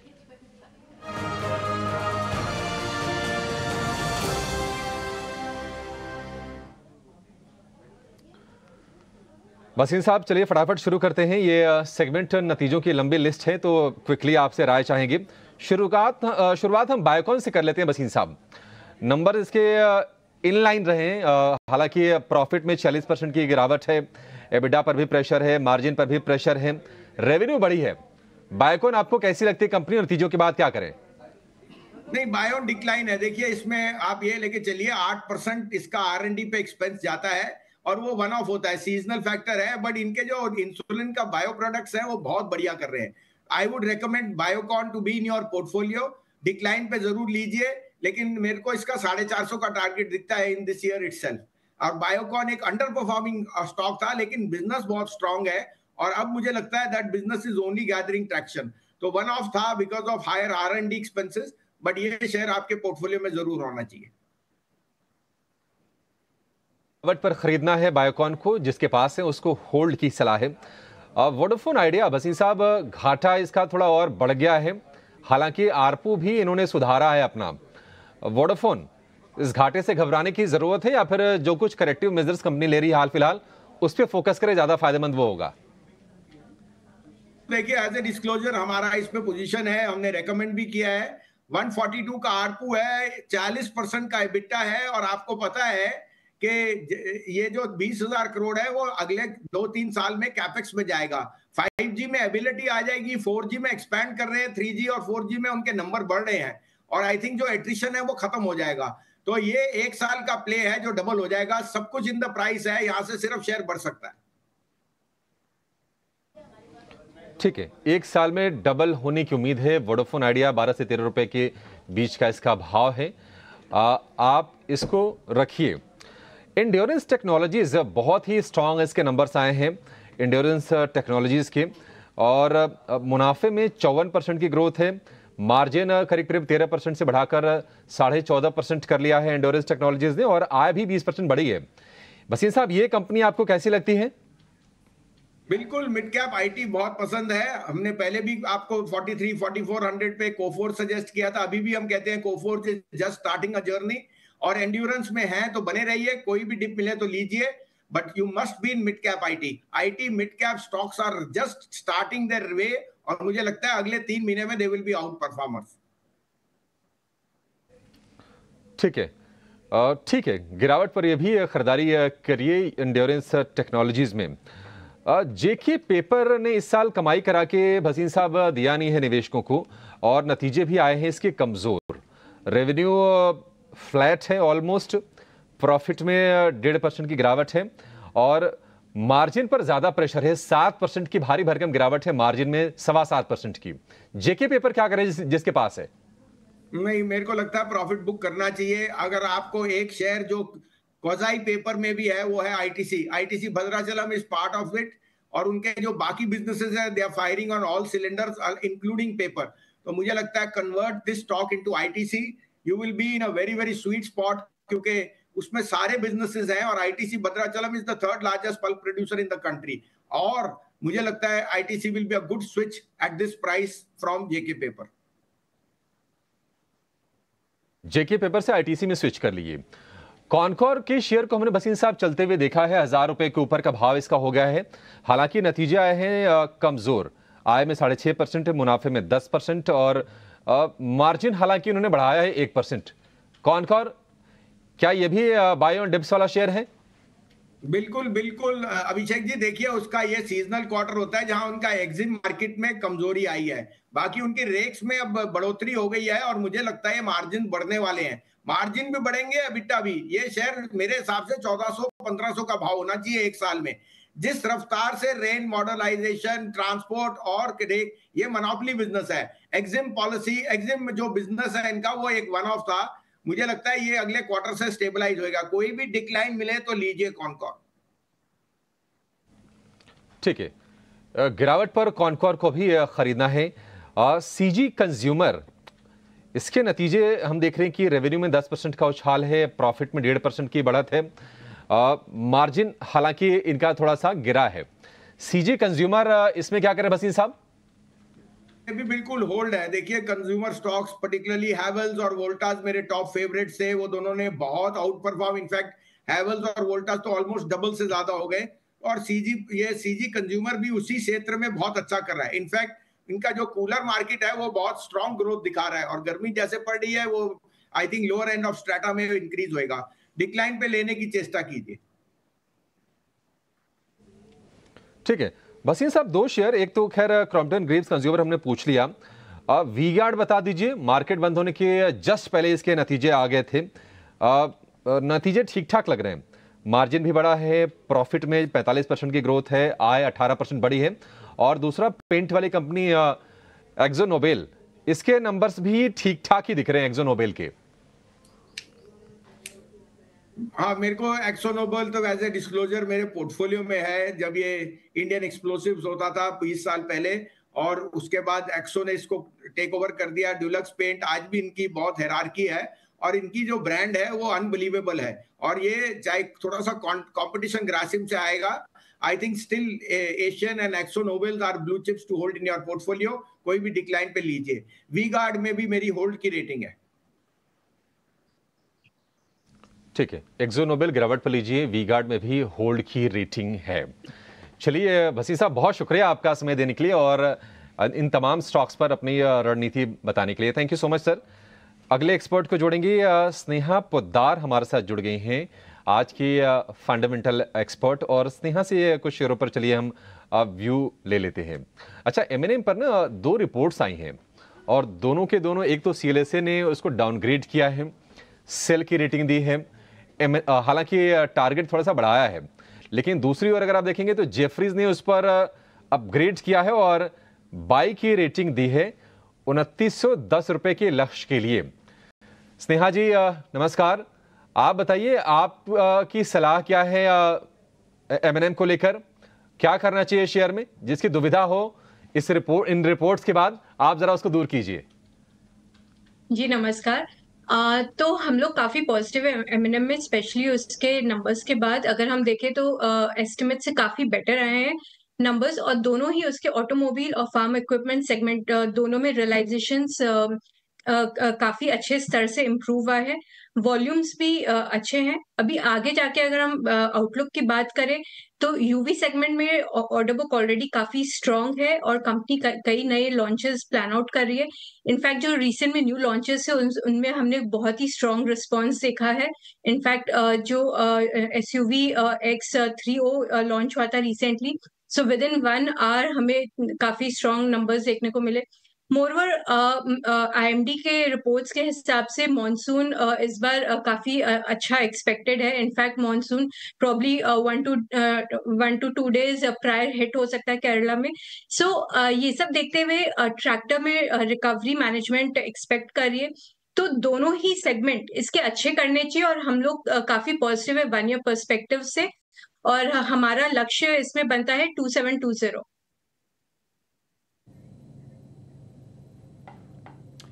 ठीक है, तो ये कुछ स्टॉक्स आपको स्नेहा पोदार की तरफ से भी मिल रहे हैं। अब कुछ और शेयर्स भी जरा चेक कर लेते हैं। मेरे साथ तीन टेक्निकल एनालिस्ट हैं। एक काम करते हैं, सिप्ला से करते हैं शुरुआत। सुमित मूलचंदानी जरा जल्दी बताते जाइएगा, 2-4 शेयर फटाफट से लेने हैं। सिप्ला प्लस करें आज खुलते ही कि रुक जाएं थोड़ा? कल का क्लोज अच्छा था। मैं थोड़ा सा यहाँ पे वेट करना चाहूंगा। देखिए एक छोटा सा रेजिस्टेंस है जो करीबन 1432 से 1435 का लेवल है। तो अगर ये लेवल सस्टेन हो रहा है तो फिर लग रहा है कि स्टॉक अपना एक डब्ल्यू रिकवरी दे सकता है पिछले हाई की तरफ, जो करीबन 1500 की लेवल्स रहेगी। सर स्टैंप लगा देते हैं वेट एंड वॉच की। फिलहाल आप बाय करने के लिए हमको मना कर रहे हो, कह रहे थोड़ा रुक जाओ, तो हमने वेट एंड वॉच की एक स्टैंप लगा दी है। अगला शेयर है IRFC। अंशुल जैन एक बार जरा आप चेक करना, IRFC प्लस करना है क्या छोड़ना है इसको? देखिए डिम्पी जी, बिल्कुल इसको प्लस किया जा सकता है। लगभग 58 डेज का cup and handle pattern build हो रहा है, जिसका ब्रेकआउट प्रीवियस मंथ हाई 164.30 के ऊपर है। तो यहाँ पे प्रीएम्प्टिव बाई कर सकते हैं क्योंकि इनसाइड बार की फॉर्मेशन है। पहला टारगेट वही रहेगा, ब्रेकआउट पॉइंट 164.30, और जैसे ही 164.50 का लेवल निकलता है इसमें अगला टारगेट जो बनेगा वो 184-185 की जोन का बनेगा। तो प्रीएम्प्टिव यहाँ से बाई करके चल सकते हैं।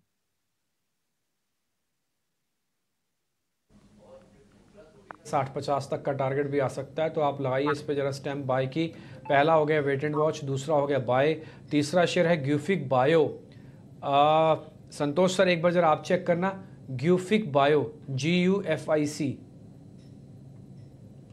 यस जिन पे इसका स्ट्रक्चर काफी अच्छा है। स्टॉक इंपॉर्टेंट सपोर्ट जोन से बाउंस बैक कर रहा है। मुझे लगता है कि यहाँ पर तेजी जारी रहेगी। ऊपर में हमको 360 तक की अपसाइड देखने को मिल सकती है। ठीक है, तो ग्यूफिक बायो यहाँ पे थोड़ी सी अपसाइड की गुंजाइश ज़रूर है, पर इसके अलावा एक बार इन्फो एज पे भी राय दीजिए संतोष। यहाँ पे नोमेरा की रिपोर्ट आई है, नतीजों के बाद जो है इन्होंने टारगेट प्राइस बढ़ाया है। कमेंट्री बहुत ज़्यादा पॉजिटिव तो नहीं है, पर कैसे देख रहे हैं आप इन्फो एज को चार्ट्स पे? की बात करें तो एक तेजी के बाद साइडवेज हो गया था। कल एक पुल बैक आया, पुल बैक में इंपॉर्टेंट सपोर्ट लेवल से बाउंस बैक किया है। तो लग रहा है कि शायद इसका कल एक बेस बन चुका है, स्टॉक वापस ऊपर चलने के लिए तैयार है। 6000 के ऊपर टिकता है तो वापस हमको 6400 तक की अपसाइड देखने को मिल सकती है। तो यहाँ पे अपसाइड एक दिखने को मिल सकती है, पर आपकी स्क्रीन पे जो है आप देख पा रहे होंगे कि PB फिनटेक यहाँ पे प्री ओपन में जो ब्लॉक डील्स थी जहाँ पे प्रमोटर्स अपनी हिस्सेदारी हल्की सी कम कर रहे थे, उसके चलते कई सौदे हुए हैं और 83.7 लाख शेयर्स जो हैं चेंज ऑफ हैंड्स किए हैं और पूरी इक्विटी जो है 1.9% पे आती हुई दिखी है। तो ये ब्लॉक डील PB फिनटेक पे फिलहाल तो हो चुकी है। स्टॉक शायद हल्के से लाल निशान के साथ शुरुआती संकेत दे रहा है। देखते हैं कि क्या कुछ प्राइस एक्शन इस काउंटर पे बनता है। पर चलिए अब 9 बज चुके हैं और वक्त हो चला है जानने का कि कौन से स्टॉक्स रहेंगे आज फोकस में।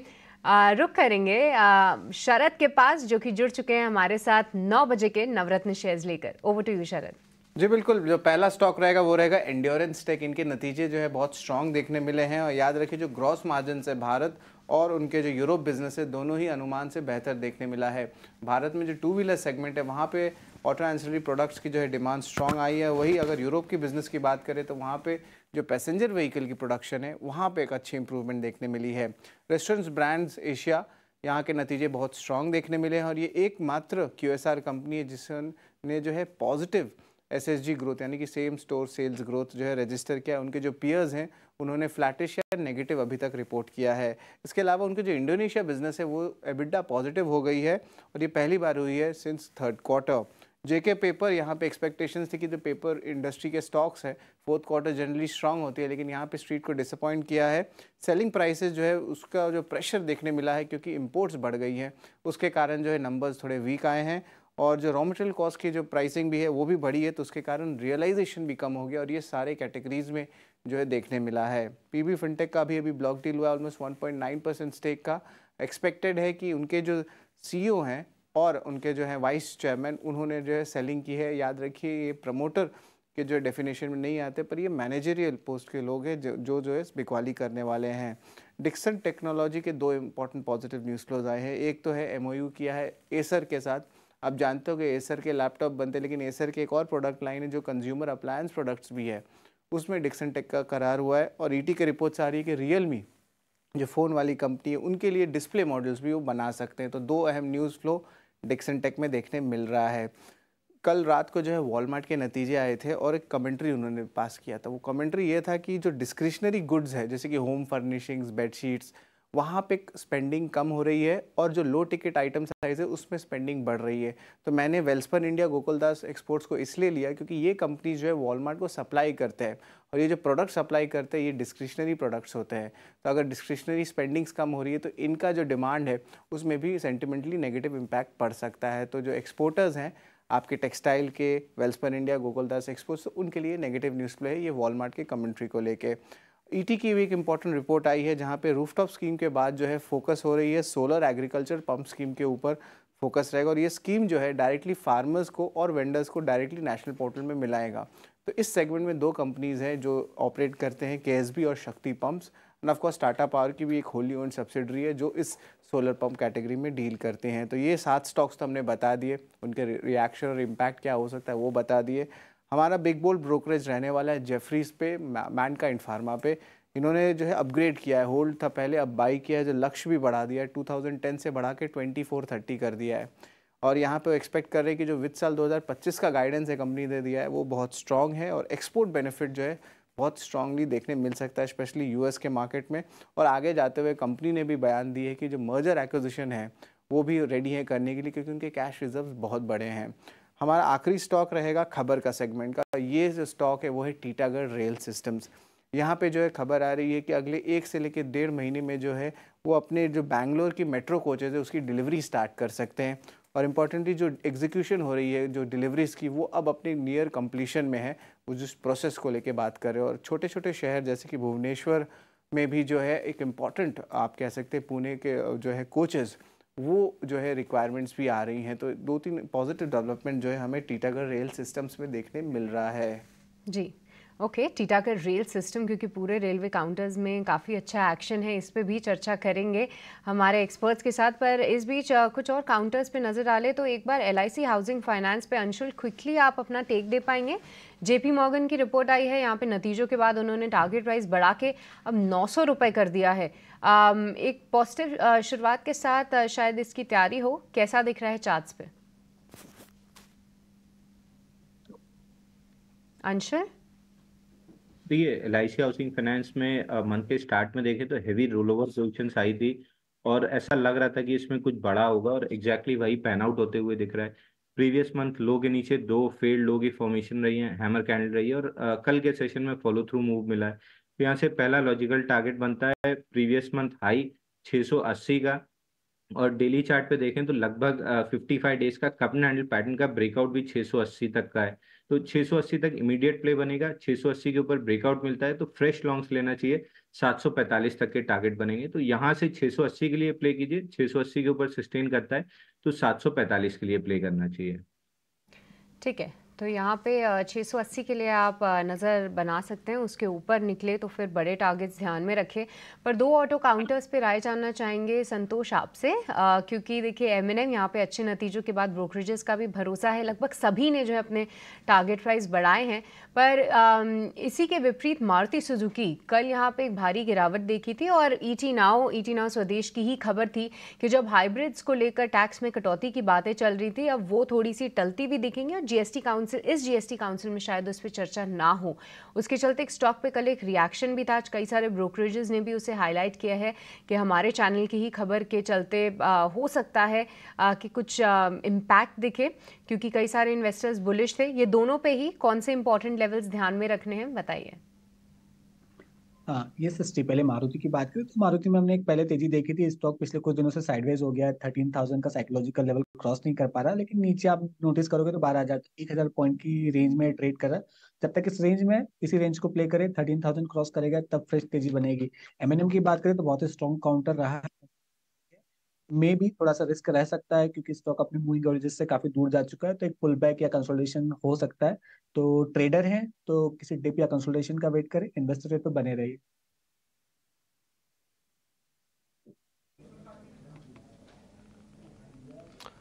ठीक है, ये ऑटो स्टॉक्स पर व्यू हो गया, लेकिन कल हमने एयरटेल के स्टॉक को देखा कि रिकॉर्ड ऊंचाई पर पहुंचा, बढ़िया तेजी रही, नंबर्स उनके ठीक ठाक आए थे इंडिया बिजनेस के, लेकिन आज भी फोकस में रहेंगे ये सारे के सारे जो टेलीकॉम जो स्टॉक्स हैं, क्योंकि अर्नेस्ट मनी इन्होंने जमा की है स्पेक्ट्रम ऑक्शन को लेकर। एयरटेल जरा आप सुमित जी बताइए, भारतीय एयरटेल 1,350 रुपए का इसका भाव है, तमाम ब्रोकरेजेज ऐसे हैं जो 1,600 रुपए 1,650 रुपए तक के भाव इसको दे रहे हैं। चार्ट्स पर कैसा लग रहा है शेयर ये? अभिषेक जी देखिए, पॉजिटिव चार्ट है बिल्कुल, जिनके पास ऑलरेडी पोजीशन है आप बने रहिए, लेकिन न्यू के लिए मुझे थोड़ा सा रिस्क रिवॉर्ड जो है वो अनफेवरेबल लग रहा है। माइट भी पॉसिबल है अगर कभी भी यहाँ से थोड़ा सा बुकिंग आया, क्योंकि जब आप डेली टाइम फ्रेम पे देखते हैं तो डाइवर्जेंस है, तो अगर माइट भी थोड़ा सा पुल डाउन साइड आया तो ये कल का गैप फिलिंग करने शायद नीचे आ सकता है। तो न्यू एंट्री मैं फिलहाल अवॉइड करूंगा, लेकिन जिनके पास ऑलरेडी पोजीशन है आप 1,300 का स्टॉप लॉस अपना मेंटेन रखिए for the upside of 1413।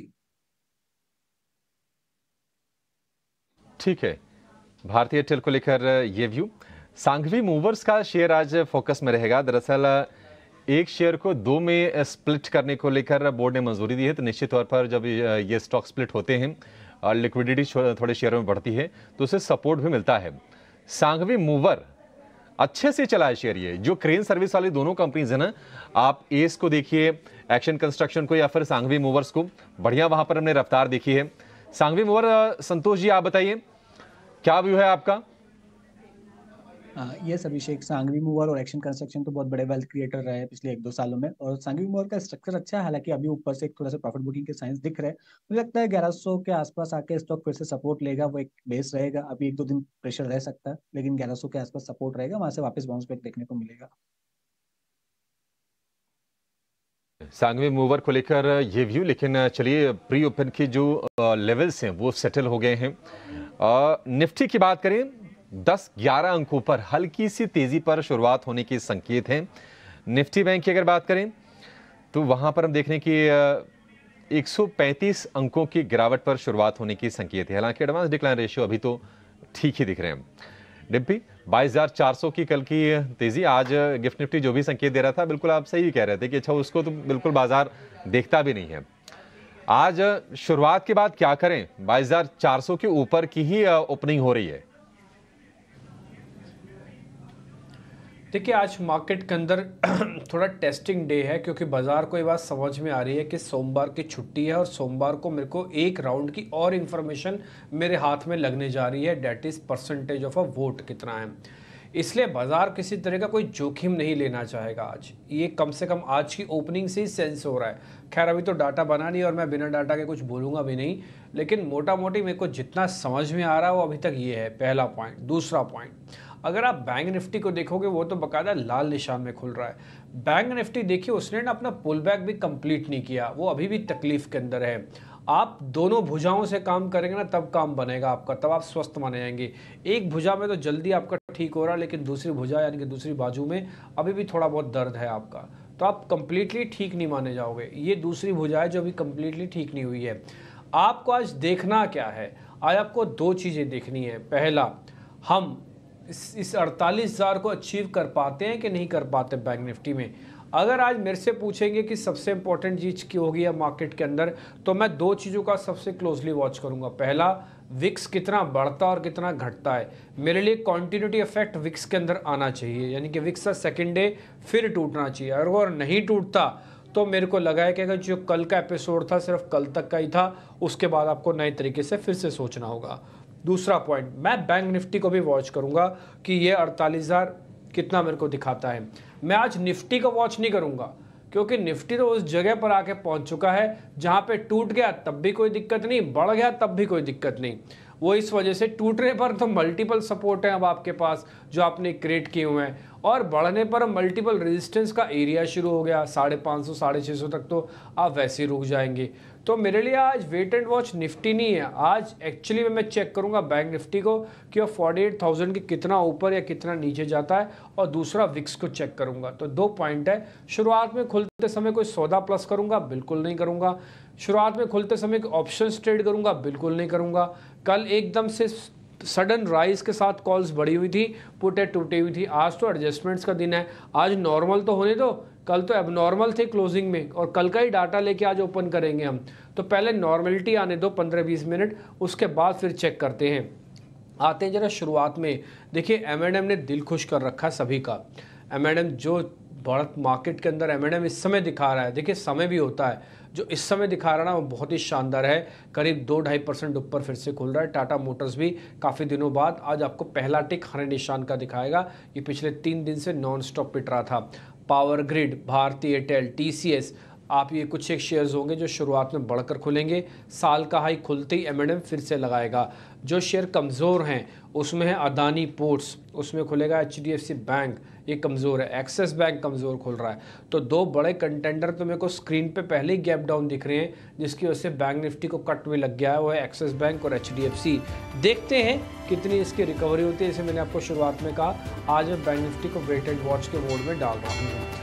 Market की हो रही ओपनिंग, फ्राइडे का सेशन, कल एक सेशन और लगेगा, फिर मंडे की होगी छुट्टी। 12.56 का एडवांसेस आपको मिल गए। एडवांस डिक्लाइन ठीक है, पहला टेक सिर्फ 6 पॉइंट ऊपर का था, अब आप 25 पॉइंट नीचे हो। और HDFC बैंक और axis bank non bank Nifty को भी नीचे की तरफ धकेल दिया, करीब 100 पॉइंट नीचे हुआ। 22,300 पे आके आपको एक बार रुक जाना चाहिए। 22,200 पे भी आके आप रुक सकते हो, कोई खास दिक्कत नहीं है। मेरे लिए पहले 15 मिनट और सिर्फ ये सारे एडजस्टमेंट्स करने का दिन है। वो इसलिए क्योंकि ये कल एबनॉर्मलिटी के साथ चले हैं और एबनॉर्मल फुट से टूटी है, एबनॉर्मल कॉल्स भागी हैं। तो आज नॉर्मल होने का दिन है, सिर्फ मेरे को ऐसा लग रहा है। पहला। दूसरा पॉइंट, मार्केट मंडे से पहले कोई भी डिसाइसिव लेवल ना तो ब्रेक करेगा, ना ही उसको ब्रेक डाउन करेगा, ना ही ब्रेकअप करेगा, क्योंकि मार्केट के पास इवेंट है ना, और जब तक उस इवेंट को पास नहीं करेगा तब तक कोई भी बड़ा मूव नहीं देगा। आप आज देख लेंगे, मैं भी देखता हूँ स्क्रीन पर कि कुछ ऐसा ही होगा। देखिए इंडिया विक्स वापस से 1.2% यानी कि करीब 1.25% भाग गया। ये 20-26 से ही टूटना शुरू हुआ था एग्जैक्टली, और वहीं पे वापस आ गया। तो जो कंटिन्यूटी इफेक्ट था इंडिया विक्स का वो थोड़ा एब्सेंट हो गया। 5 शेयर दिखा दीजिए मार्केट के अंदर जो बड़े शेयर्स हैं, उनकी जरा वेटेज चेक कर लेते हैं। रिलायंस इंडस्ट्रीज लाल निशान में, HDFC बैंक अभी तो है लाल निशान में, कोशिश कर रहा है थोड़ा ऊपर आने की। एक और चीज़, HDFC बैंक को ना जस्ट आप बैंक निफ्टी के नीचे लगा दो। जैसे जैसे HDFC बैंक रिकवर करेगा वैसे वैसे बैंक निफ्टी रिकवर करेगा, क्योंकि शुरुआती झटका लेने के बाद अब दोनों इंडाइसिस अपने आप को वापस से रोकने के मूड में आ रहे हैं। एक्सेस को मत लगाना, HDFC को लगाना। एक्सेस अगर नहीं भी टूटेगा ना तब भी काम बन जाएगा। HDFC का प्लस होना बहुत ज़रूरी है कि उसकी वेटेज बहुत ज़्यादा है। वो तो 0.5% टूटता है तो 300 पॉइंट ले जाता है बैंक निफ्टी से। ठीक, तो ये पॉइंट नोटिस करने का। स्क्रीन पे जरा इन्फोसिस, HUL, TCS दिखा दीजिए, आपको खुद से आइडिया लग जाएगा ये मैं आपको क्यों दिखाता हूँ और क्या इसके पीछे की मंशा है मेरी।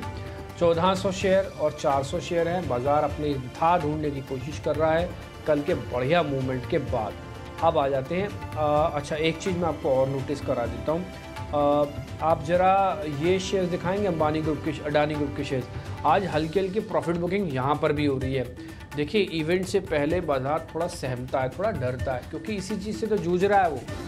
अब आप बोले इंडिया विक्स में 2 ही तो पॉइंट थे, एक तो एफआईज और दूसरा वोटिंग परसेंटेज। इन दोनों के अलावा तीसरी चीज़ को तो नोटिस भी नहीं कर रहा वेटेज के हिसाब से। ठीक, तो आप इस चीज़ को थोड़ा रोकेगा। आज मेरे को लग रहा है थोड़ा डाइजेशन का दिन है बाजार का, ये मैं वर्ड इस्तेमाल कर रहा हूँ कि आज डाइजेशन का दिन है। आज थोड़ा मार्केट साइडवेज बैठ जाएगा आराम से। आज बढ़ने वाले शेयर कौन कौन से स्क्रीन पर जरा वो लेके आते हैं। एम&एम, टाटा मोटर्स दोनों ने लीडरशिप दिखाई हुई है अपनी। मारुति भी आ गया है हरे निशान में। कल आपको ध्यान है, कल ये शुरुआत में कमज़ोर खुला था, हालांकि बाद में से ज़्यादा डैमेज नहीं किया। मारुति भी हरे निशान में है। एम&एम आ चुका है इस समय 5% ऊपर, उसने साल का हाई भी टेस्ट कर दिया। एडवांस डिक्लाइन में कोई मेजर चेंजेस नहीं हो रहा है, पहला पॉइंट। दूसरा पॉइंट, अगर आप देखेंगे तो अदानी पोर्ट के अंदर प्रॉफिट बुकिंग, एक्सिस बैंक के अंदर प्रॉफिट बुकिंग, थोड़े बहुत सन फार्मा नीचे है, सिप्ला नीचे है, तो डिफेंसिव शेयर्स भी नीचे हैं। तो एक कश्मकश कांटे की टक्कर आपको स्क्रीन पर ज़रूर दिखेगी और दिखनी भी चाहिए। ठीक, पीबी फिनटेक दिखाना, जिसमें एक ब्लॉक लगने की बात हुई थी। पीबी फिनटेक आपकी स्क्रीन पर आएगा, वो इंश्योरेंस वाली कंपनी होगी पीबी फिनटेक, वो भी देखिएगा ज़रूर। अभी आपको सृष्टि दिखा देगी। ये हीट मैप है, आप उसी से अंदाज़ा लगाइए। आज एग्जैक्टली 50-50 हीट मैप आपस में बटा हुआ है। इसके अंदर एक चीज़ अच्छी है जो आज अंशुल जैन आपको नोटिस करवा रहे थे, वो था मिड कैप का इंडेक्स। अगर सारे major indices Sensex, Nifty, bank Nifty लाल निशान में है, तो बल्कि मिड कैप और स्मॉल कैप के अंदर कोई खास बड़ी दिक्कत नहीं है, वो चल रहे हैं, क्योंकि कल कॉन्फिडेंस हाई हुआ है और ब्रेकआउट हुआ है। तो मिड कैप के अंदर आज आपको तेज़ी मिलेगी, इसलिए सिलेक्टेड काउंटर्स पे आज काम कीजिएगा।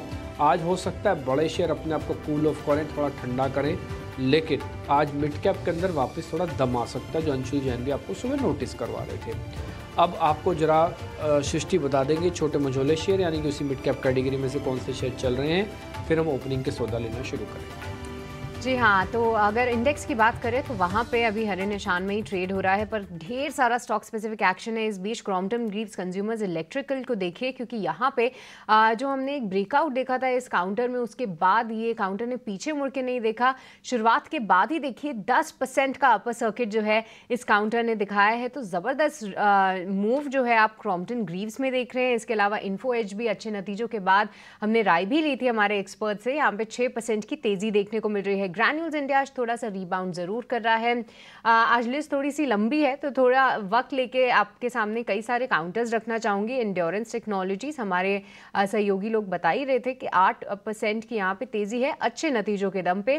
इसके अलावा हम देखें तो मिष्ठान फूड्स एक काउंटर है जो 5.5% ऊपर है, पर जैसे कि त्रिवेणी टर्बाइंस के भी नंबर्स काफ़ी अच्छे आए, यहाँ पे 5.5% का हम उछाल देख रहे हैं। शक्ति पंप से भी हमें एक अच्छा ट्रैक्शन मिला था, तो पूरे सेगमेंट में ही हम देख रहे हैं कि काफ़ी अच्छी तेज़ी है। केन्स टेक्नोलॉजीज भी आज करीब 11.5% की तेज़ी दिखा रहा है। और टीटागढ़ रेल सिस्टम्स, आपको याद होगा कि शरद ने इसको अपने खबर के सेगमेंट में लिया था, और देखिए उसके चलते फोकस में भी है।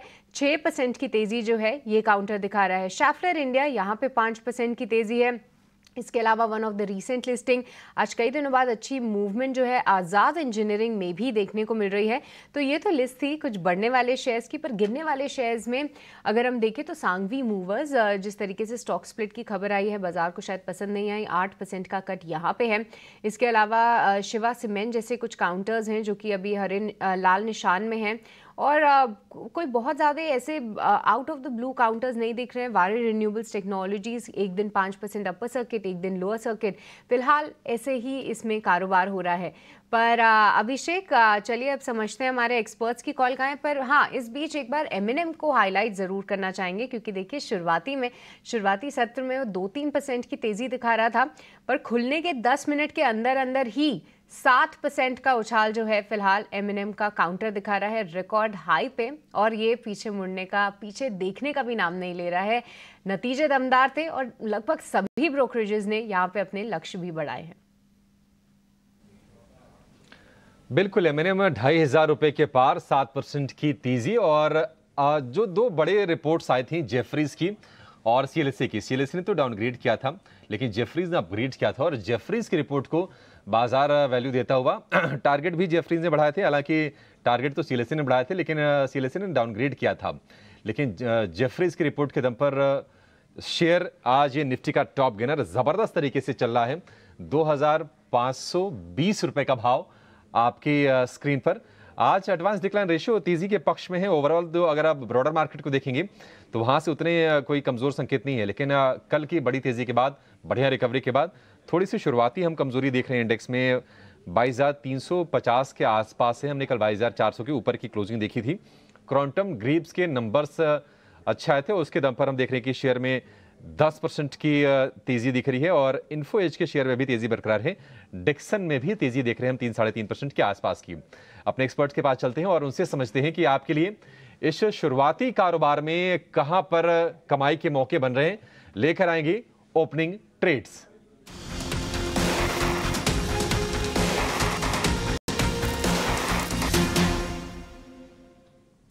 सुमित जी, शुरुआत आपसे करेंगे। बताइए आपके सौदे कौन से हैं, आपने क्या चूज किया है ओपनिंग ट्रेड के लिए? भारत इलेक्ट्रॉनिक BEL पे काफी अच्छा एक कल के सेशन में जो क्लोजिंग कैंडल थी वो काफी अच्छी मिली थी, तो मुझे यहाँ पे बाय सिग्नल लग रहा है। 243 पे बाय कीजिए। 237 का स्टॉप लॉस मेंटेन करेंगे। यहाँ पे जो पहला टारगेट रहेगा 254 और दूसरा टारगेट रहेगा 262 का। दूसरा कैश का स्टॉक है सेंचुरी प्लाई। देखिए काफी टाइम से एक कंसोलिडेशन था, आज कंसोलिडेशन का ब्रेकआउट आया है और छोटा सा यहाँ पे गैप अप भी है। हमें लग रहा है कि यहाँ पे एक एक्यूमुलेशन का चांस रहेगा। आप बाय कीजिए। कल का लो मेरा स्टॉप लॉस रहेगा 665। जो पहला टारगेट रहेगा वो रहेगा 713 और दूसरा जो टारगेट रहेगा वो करीबन 750 का रहेगा। ठीक है, 713 और 750 का सेंचुरी प्लाई के लिए टारगेट। और भारत इलेक्ट्रॉनिक्स लगातार 4 सत्र से हम इसमें तेजी देख रहे हैं, लेकिन आपको और ऊपर के स्तर मिलेंगे। 254 और 262 रुपए के टारगेट हैं सुमित जी की तरफ से। 237 रुपए का स्टॉप लॉस लगा के आपको चलना है। बढ़िया स्टॉक है BEL, इसमें कोई दो राय नहीं है और टेक्निकली भी आपके लिए ऊपर के टारगेट निकल के आ रहे हैं। संतोष जी, आपका शेयर सर, आपका कन्विक्शन क्या है, आप क्या खरीदेंगे? मेरी नज़र इंडिगो पर है। मुझे लग रहा है मोमेंटम इसमें जो बना हुआ वो जारी रहेगा, तो यहाँ पर खरीदारी कीजिए। 4,440 का टारगेट रहेगा। 4,300 का स्टॉप लॉस मेंटेन कीजिए। 4,440 का टारगेट और 4,300 रुपए का स्टॉप लॉस। इंटरग्लोब एविएशन आज फिर से बढ़िया चाल। इंटरग्लोब एविएशन की 1.5% ऊपर ये शुरुआत की है और ऊपर जाएगा। संतोष जी की आप उस पर अगर भरोसा करें अगर कॉल पे, तो आपके लिए बढ़िया मौके यहां पर बनेंगे। ठीक है, इंडिगो हो गया एक शेयर संतोष जी की तरफ से। 3 शेयर आपको तेजी वाले मिल गए हैं। अंशुल जी, आपका भरोसा कहां पर है, आप क्या करेंगे? लॉन्ग के ही साथ जाएंगे, उम्मीद हम यही करेंगे। देखिए अभिषेक जी, शुरुआत में BEL से ही करना चाह रहा था क्योंकि प्रीवियस मंथ हाई का ब्रेकआउट आया है, लेकिन अब सुमित जी ने दे दिया है तो मैं उसको चेंज करता हूँ। MCX में बाइंग करना चाहिए। प्रीएम्प्टिव बाइंग करना है तो 3949 के लेवल पे करंट मार्केट प्राइस से कर सकते हैं। इसमें इनसाइड बार की फॉर्मेशन है जिसका ब्रेकआउट 3963 के ऊपर आएगा। 3963 निकलते से स्टॉक में बड़ा मोमेंटम बनेगा। 4000 तक के लेवल आराम से मिलेंगे। तो MCX करंट मार्केट प्राइस से प्रीएम्प्टिव बाय कर सकते हैं। ब्रेकआउट के ऊपर मोमेंटम बनेगा। दूसरा, ऑटोस में काफी अच्छी तेजी बनी हुई है और अशोक लीलैंड में काफी मल्टी मंथ ब्रेकआउट आया है और फॉलो थ्रू मूव मिल रहा है। तो करंट मार्केट प्राइस 208-208.25 के आसपास इसको भी बाय करना चाहिए। 203 रुपए का स्टॉप लॉस रहेगा और इमीडिएट टारगेट 214 रुपए का रहेगा। वहां पे फिबोनाची एक्सटेंशन का रेजिस्टेंस है। 214 निकलने के बाद स्टॉक में 224 तक की भी तेजी बनेगी, बट फिलहाल 1 से 2 दिन का व्यू पकड़ रहा है तो 214 रुपए तक का टारगेट मिलेगा। तो ओपनिंग में ये 2 ट्रेड स्पॉट किए हैं। ठीक है, MCX और अशोक लेलैंड तो आज भसीन साहब का भी स्टॉक है। तो ये दोनों के दोनों शेयर आपके स्क्रीन पर, इनके टारगेट स्टॉप लॉस 214 रुपए का टारगेट है अंशुल जी का ट्रेड के लिहाज से। 203 रुपए का स्टॉप लॉस भसीन साहब का टारगेट है, तो अशोक लेलैंड के लिए 250 और उसके बाद 300 रुपए का भी है।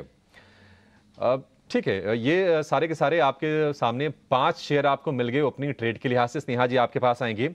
आज हम देख रहे हैं कि डिक्सन में बढ़िया तेजी है। डिक्सन टेक में इन्होंने एक करार भी किया है एसर प्योर के साथ और शेयर को देख रहे हैं कि शुरुआती जो सत्र है उसमें करीब करीब अब ये 5% ऊपर कारोबार कर रहा है।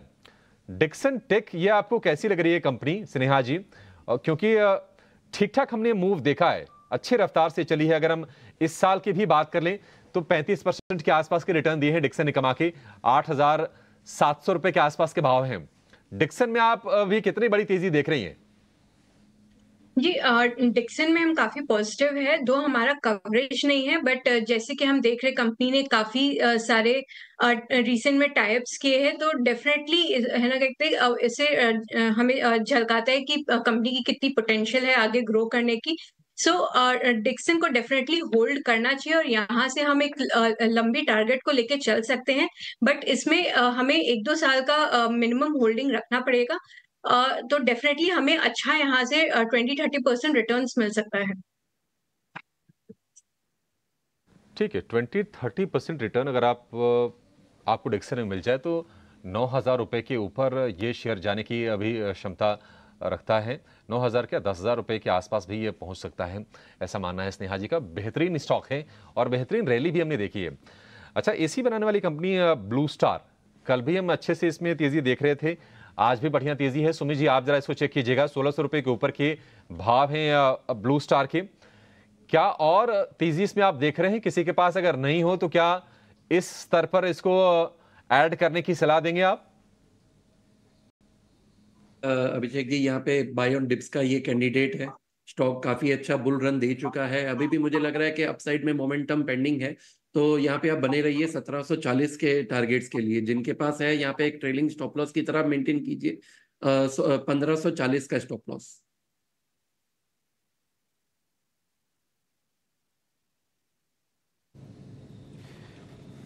ठीक है, तो मार्केट के अंदर अगर आप सेशन वापस से देखेंगे जो अब तक का लग चुका है, करीब 40 पॉइंट की गिरावट है। इतनी एक्सपेक्टेड ही थी कि भाई ठीक है, अगर आप कॉन्टिन्यूटी इफेक्ट नहीं दिखाओगे तो थोड़ा नीचे आओगे। मेरी नज़र आज निफ्टी पे है ही नहीं, मैं आपको सच्ची बताऊँ, आज मैं निफ्टी को देख ही नहीं रहा। मेरे को सुबह ना ही मेरा इंटरेस्ट भी है आज। ठीक है, आज मेरा जो इंटरेस्ट है ना सिर्फ बैंक निफ्टी पे ज़्यादा है, वो भी सिर्फ ये चेक करने के लिए कि बैंक निफ्टी कितना डैमेज या कितना गेन वापस ले आता है। इसने बैंक निफ्टी के कंपोनेंट, बैंक निफ्टी के लेवल्स बहुत क्लोजली देख रहा हूँ। 47,800 के आसपास अभी हम चल रहे हैं। ये HDFC बैंक है, शुरुआती जो एक डिप लगाया उसके बाद इसने ठीक कर लिया अपने आप को। एक्सिस बैंक अभी भी प्रॉब्लम में है। दूसरा रिलायंस वगैरह, क्योंकि बैंक निफ्टी का पार्ट नहीं है इसलिए भले आधा % नीचे है, जो कि हल्का प्रेशर बना रहा है। मैं फिर से बोलता हूँ, बैंक निफ्टी जिस समय ठीक होगा ना उस समय आप समझ लेना आप कॉन्टिन्यूटी इफेक्ट आएगा। अगर बैंक निफ्टी ठीक नहीं हुआ तो आज निफ्टी बहुत दम तक अपने ही दम पर बहुत ऊपर नहीं लेके जा पाएगा। और सामने इवेंट है 20 का विक्स है। अच्छी चीज़ मैं आपको आज विक्स के अंदर बताऊं कि वो बढ़ नहीं रहा, वो उस स्पीड से नहीं बढ़ रहा जिस स्पीड से उसको इवेंट क्लोज होने के पहले से, मतलब एक बार बढ़ना चाहिए। अभी तक तो नहीं बढ़ रहा, आगे तब की तब देखेंगे। ये जो गैप मिला है, हल्का सा गैप मिला है, तो बैंक निफ्टी का आप क्लियरली वॉच करते रहो। निफ्टी बार बार हरे निशान में आ रहा है, लेकिन मेरे लिए वो ज़्यादा इंपॉर्टेंस नहीं रखेगा। बैंक निफ्टी बहुत इंपॉर्टेंट है। देखो, आपसे मैं बात कर रहा हूँ ना, तो 100 पॉइंट ऊपर आया बैंक निफ्टी, 47,900 के ऊपर आके ट्रेड कर रहा है। अभी इसमें गिरावट 150 पॉइंट की थी जब मैंने आपसे बोलना आपके सामने शुरू किया, और अब इसके अंदर गिरावट सिर्फ 80 पॉइंट की रह गई है। ये जो आप नीचे से रिकवरी देख पा रहे हो ना, ये बैंक निफ्टी की यही है। इसलिए जब तक ये 47,800 के ऊपर है, मेरा कन्विक्शन हाई है कि ये कॉन्टिन्यूटी इफेक्ट दिखा सकते हैं। 47,800 के नीचे आते ही मेरा कन्विक्शन लो हो जाएगा।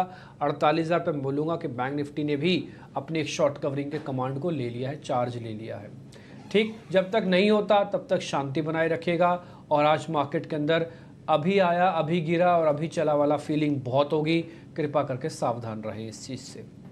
आगे बढ़ें, अब जरा देख लेते हैं आज कहाँ पे लॉन्ग पोजीशंस बन रही हैं। फटाफट से मैं चेक करता हूँ आपके सामने, और खाली लॉन्ग पोजीशंस के बेसिस पर टेक्निकल वालों से व्यू लेते हैं। कुछ खास दिख नहीं रहा पोजीशंस में, आपको बताऊँ सही में तो मेरे को तो अभी तक कुछ नहीं दिखा। एक अशोक लीलैंड है जो डिस्कशन हो चुका हैगा, और इसके अलावा अच्छा ठीक है, ये एक इंडिगो जरा चेक करना। इंडिगो, सुमित मूलचंदानी जरा चेक करना आप इंडिगो।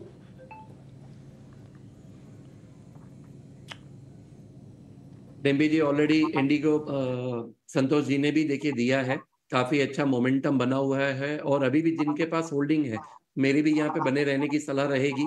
देखिए मार्केट शेयर उनका बहुत अच्छा है, रिसेंटली भी देखेंगे तो कंपेयरिंग दूसरी एयरलाइंस का भी काफी है, और यहाँ पे टेक्निकली भी मुझे अभी भी 4600 का टारगेट पेंडिंग लग रहा है, तो जिनके पास है होल्ड बने रहे।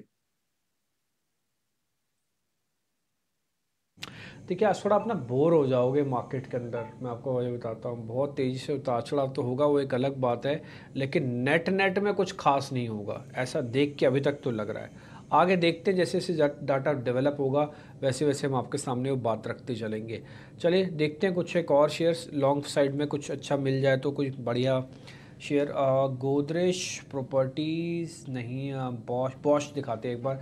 31,000 का शेयर है, चलो इसको भी छोड़ना ही पड़ेगा। एक्साइड दिखाते हैं, बिल्डअप बढ़िया बन चुका, प्राइस एक्शन ड्यू है एक बार। संतोष सर जरा एक्साइड चेक करना, एक्साइड। यस डिम्पी, एक्साइड की बात करें तो यहाँ पे एक फ्लैग फॉर्मेशन बन रहा है, हालांकि थोड़ा सा रेजिस्टेंस है। आज का हाई 485 486 एक थोड़ा सा रेजिस्टेंस है, अगर वो क्रॉस करने में कामयाब हो गया तो स्टॉक में एक बड़ी तेजी बन सकती है, और अदरवाइज स्टॉक फिर से थोड़ा सा साइडवेज हो जाएगा।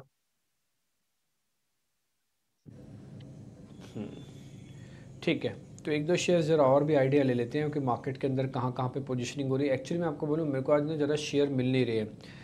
मैं एक काम करता हूँ, REC PFC का जोड़े के बारे में जिक्र करता हूँ आपसे। वहाँ पर भी मोमेंटम काफ़ी फास्ट था, क्या प्रॉफिट बुक करना चाहिए? अंशुल जैन से एक काम और करते हैं जरा। अंशुल जी जरा डिक्सन टेक देखोगे आप?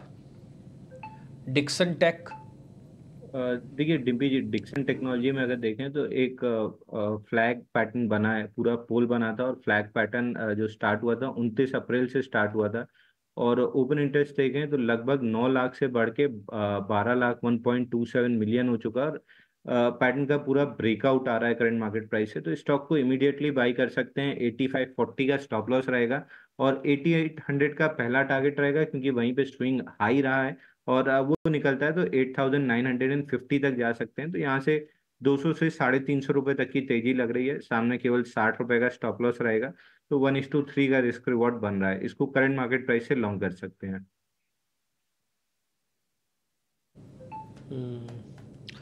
ठीक है, आज तो मैं बता रहा हूँ ना, मेरे को शेयर ढूंढने पे भी थोड़ा थोड़ा नहीं मिल रहे हैं मैं, लेकिन फिर भी कोशिश कर रहा हूँ कि आपके लिए कुछ कुछ बेहतरीन शेयर जो है वो आपके लिए लेके आ पाऊँ, ढूंढ सकूँ अच्छे से, बढ़िया वाले मोमेंटम वाले। अच्छा REC PFC एक बार दिखाना, कितने दोनों ऊपर हैं? PFC तो होना चाहिए, REC मैंने चेक नहीं किया, एक बार ज़रा स्क्रीन से दिखाओ तो। REC ये दोनों जोड़ीदार कितने ऊपर हैं? REC भी ऊपर है बट ज़्यादा नहीं है। PFC दिखाना एक बार, PFC का percentage, power finance corporation. Yes, ये भी ज़्यादा ऊपर नहीं है, अभी तो बनना शुरू हुआ है मोमेंटम, भी थोड़ा चले हुए शेयर है इसलिए छोड़ देंगे अभी तो। एक और शेयर है ब्रिगेड एंटरप्राइजेस, 1128 रुपये का शेयर होगा। संतोष सर चेक करना जरा ब्रिगेड एंटरप्राइजेस, ये एक रियल एस्टेट की कंपनी है बेंगलुरु की।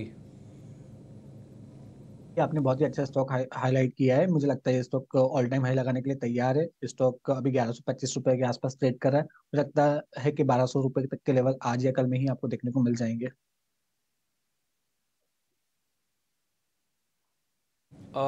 एक शेयर अंशुल जी आप जरा चेक करना, रेमंड चेक करो तो खाली, रेमंड पावर तो अच्छा। ये प्रोड्यूसर साहब स्टैंप लगाते जाओ ऐसे, अभी तो देखो संतोष सर खुद हमसे कह रहे हैं कि आपने अच्छा शेयर ढूंढा है, तो आपने अब तक स्टैंप नहीं लगाई ब्रिगेड पे, लगाओ ना ब्रिगेड एंटरप्राइजेस पे स्टैंप लगाओ बाय की, उसके बाद रेमंड दिखाना। पहले पूरा काम तो पूरा करो जो एक्सपर्ट बता रहा है, और हम आपके सामने ढूंढ ढूंढ के ला रहे हैं, क्यों किसी की मेहनत को आप ख़राब कर रहे हो बिना स्टैंपिंग के छोड़ के?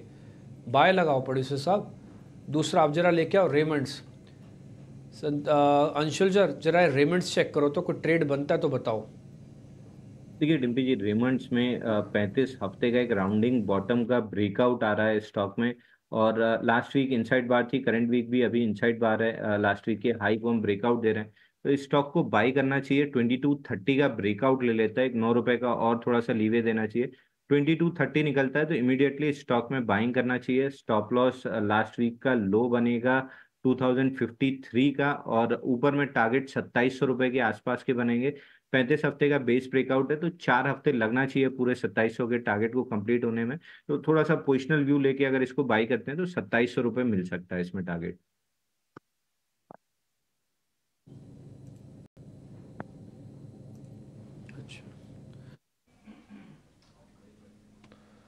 ठीक है, चलिए रेमंड को लेकर ये व्यू है, कुछ और स्टॉक्स पर व्यू लेते हैं। मार्केट तो एक रेंज में ही है शुरुआती, और निफ्टी में हल्की सी ही गिरावट है। निफ्टी बैंक की बात करें तो 175 रैंक नीचे है, हालांकि अभी भी अगर आप NSE को देखेंगे तो वहां पर 700 गिरने वाले शेयरों के मुकाबले 1400 से ज़्यादा बढ़ने वाले शेयर हैं। तो जो मार्केट ब्रेथ है वो स्ट्रांग है, वो पॉजिटिव इस वक्त ज़रूर दिख रही है। लेकिन कुछ और तेज़ी वाले शेयरों पर जरा व्यू लेते हैं। अपोलो टायर्स एक बार जरा आप चेक कीजिए संतोष जी, अपोलो टायर्स कैसा लग रहा है आपको ये? क्या इसमें तेजी आपको और बढ़ती हुई दिख रही है शेयर में? ये अभिषेक, अपोलो टायर्स की बात करें तो ओवरऑल ट्रेंड अभी थोड़ा सा साइडवेज ही है। ऊपर ये 510 515 के बीच में अटक रहा है, नीचे 470 के आसपास सपोर्ट ले रहा है। तो 500 के ऊपर टिकना जरूरी है, क्योंकि 500 के ऊपर कॉल राइटर भी बैठे हुए हैं। व्यू तेजी का, लेकिन थोड़ा सा इसको सस्टेन करना पड़ेगा इंपॉर्टेंट रेजिस्टेंस लेवल्स के ऊपर, फिर स्टॉक में तेजी बनेगी। ठीक है, कब तेजी करना है इसमें संतोष जी? अगर ये 500 के ऊपर टिकने में कामयाब हो जाता है तो आप तेजी का व्यू बना सकते हो, क्योंकि उसके ऊपर निकलता है तो आपको 525 तक की एक शॉर्ट कवरिंग रैली देखने को मिल सकती है। ठीक है, 500 रुपए के ऊपर निकल जाए तो आप इसमें तेजी बनाइए। ठीक है, जेके पेपर सुमित जी, जेके पेपर में क्या करें? आज बड़ी तेजी पर शुरुआत हुई है इसमें शेयर में। अभिषेक जी, सेम चार्ट अभी मैंने अपने स्क्रीन पे ओपन करके रखा है। देखिए काफी अच्छा बिल्कुल पुल बैक है। स्ट्रॉन्ग यहाँ पे डबल बॉटम बना हुआ है 344 पे। तो सेम मेरा एक स्टॉप लॉस यहाँ पे मैं मेंटेन करूंगा करीबन 350 का। हमें लग रहा है कि ये अपना जो पिछला हाई अभी रिसेंट जो स्विंग हाई बना था 388 से 390 का, तो ये यहाँ पे पहला टारगेट रहेगा। ये लेवल्स जैसे ही क्लोजिंग बेसिस पे मुझे अचीव हो रही है तो ये यू बॉटम कैंडिडेट बनेगा और ये पिछले हाई 440 तक भी स्टॉक जा सकता है। तो बिल्कुल यहाँ पे भी बाय कीजिए और डिप्स को भी यूटिलाइज कीजिए। जेके पेपर को लेकर व्यू है ये सुमित जी का। आज हम देख रहे हैं कि कुछ स्टॉक्स ना बड़े बड़े मूव्स दिखा रहे हैं। इंडियन ह्यूम 16-17% ऊपर ये शेयर कारोबार कर रहा है। केन्स टेक इसके नतीजे आए थे, 12% ऊपर ये शेयर कारोबार कर रहा है। डिक्सन में तो तेजी हो ही रही है। रतन इंडिया पावर, ये भसीन साहब का स्टॉक है, आज फिर से ऊपरी सर्किट पर है 5% और 13 रुपए के ऊपर के भाव इसके निकल गए हैं। रतन इंडिया पावर के 13 रुपए 20 पैसे पर आपको ये ट्रेड करता हुआ दिखाई देगा। एक कैश का स्टॉक जरा आपसे सुमित जी आपसे जानना चाहेंगे। कैंटाबिल रिटेल जरा आप चेक करके बताइए। 212 रुपए का भाव, 4% ऊपर ये शेयर है इस वक्त। कैंटाबिल रिटेल, क्या आपको कोई मूव दिख रही है या फिर अवॉइड करें, छोड़ दें इसको? अभिषेक जी, एक पुल बैक का कैंडिडेट है बिल्कुल, लेकिन मैं थोड़ा सा यहाँ पे अभी भी वेट करूंगा। देखिए अगर कोई एग्रेसिव प्लेयर है तो बिल्कुल यहाँ पे आप पोजीशन बनाइए, लेकिन अगर कोई सेफ प्लेयर है तो मैं यहाँ पे थोड़ा सा वेट करूंगा 220 के लेवल्स का। 220 के ऊपर अगर ये क्लोजिंग मुझे दे रहा है तो बिल्कुल ये यहाँ पे एक बाइंग अपॉर्चुनिटी बनेगी। ट्रेंड लाइन का अपने ब्रेकआउट दे रहा है। अगर 220 के ऊपर सस्टेन करता है तो आप 200 के स्टॉप लॉस से इसको बाय कीजिए फॉर द टारगेट ऑफ 250। ठीक है, कैंटाबिल रिटेल 220 के ऊपर सस्टेन करे, 250 रुपए तक के आपको लेवल्स इसके मिल जाएंगे। अंशुल जी, आप जरा एक बार चेक करेंगे। शेफलर इंडिया जरा चेक कीजिए, बड़े मूव्स हैं शेफलर के। 4,500 रुपए का इसका भाव है। शेफलर बताइए, क्या इसमें कोई ट्रेड बन रहा है अभी? क्या और तेजी इसमें इस तरह से बनेगी? अक्षय जी, एक अपडेट से चालू करूंगा। 7 मई को आपने एक सवाल पूछा था सुप्रीम इंडस्ट्री पे 53 रुपए पे, उसका लगभग टारगेट अचीव हुआ है 5650 पे। स्टॉक में 35 हफ्ते का बेस ब्रेकआउट था, तो वहाँ पे टारगेट अचीव हुआ है, पहले वहाँ प्रॉफिट बुकिंग कर सकते हैं। दूसरा, इस स्टॉक में एक बढ़िया बेहतरीन बेस ब्रेकआउट बना है और ये मंथली चार्ट पे बना है। लगभग अगर पकड़ें तो ये 1 सितंबर 2022 से बन रहा था, यानी 19 महीने का बेस ब्रेकआउट दिया है स्टॉक ने। तो करंट मार्केट प्राइस से बिल्कुल इसको बाई करके चलना चाहिए। इस स्टॉक में 5200 रुपए तक की इमीडिएट अपसाइड दिख रही है। इसमें केवल एक काम करना है कि स्टॉप लॉस लगाना है आपको। थोड़ा सा डीप हो जाएगा 4175 का क्लोजिंग बेसिस पे स्टॉप लॉस लगाते हैं तो लगभग 1 से 1.5 महीने में 5200 तक के टारगेट मिल सकते हैं। थोड़ा सा फ्लोट भी कम है तो जल्दी चल सकता है स्टॉक। 5200 के लिए बाई करना चाहिए। अंशुल जैन, मैं तो पहले ये सोचता था कि लोग लेवल्स याद रखते हैं, शेयर्स याद रखते हैं, आप तो डेट भी याद रखते हो। आप कह रहे हो 7 मई। अभिषेक जी, आपने सवाल पूछा था, आप ऐसा भी याद रखते हो क्या? सर, सेबी जितनी स्ट्रिक्ट है, पूरी चीजें रिपोर्ट करनी पड़ती हैं कि आप मीडिया पे क्या क्या बता रहे हो, क्योंकि ये फ्रंट रनिंग वाला जो काफी चैनलों पे लफड़ा हुआ है। तो हमारे इधर हम थोड़ा सा एक्सेल डिटेल में बना के रखते हैं कि कब क्या किस स्टॉक पे बोला गया है। और डिक्सन में आपको नोट करा दूं 8800 तक अभी मूव आ चुका है, तो डिक्सन में थोड़ा सा और अपसाइड यहाँ पे ट्रिगर हो सकता है। 8800 तक का तो लेवल आ ही चुका है।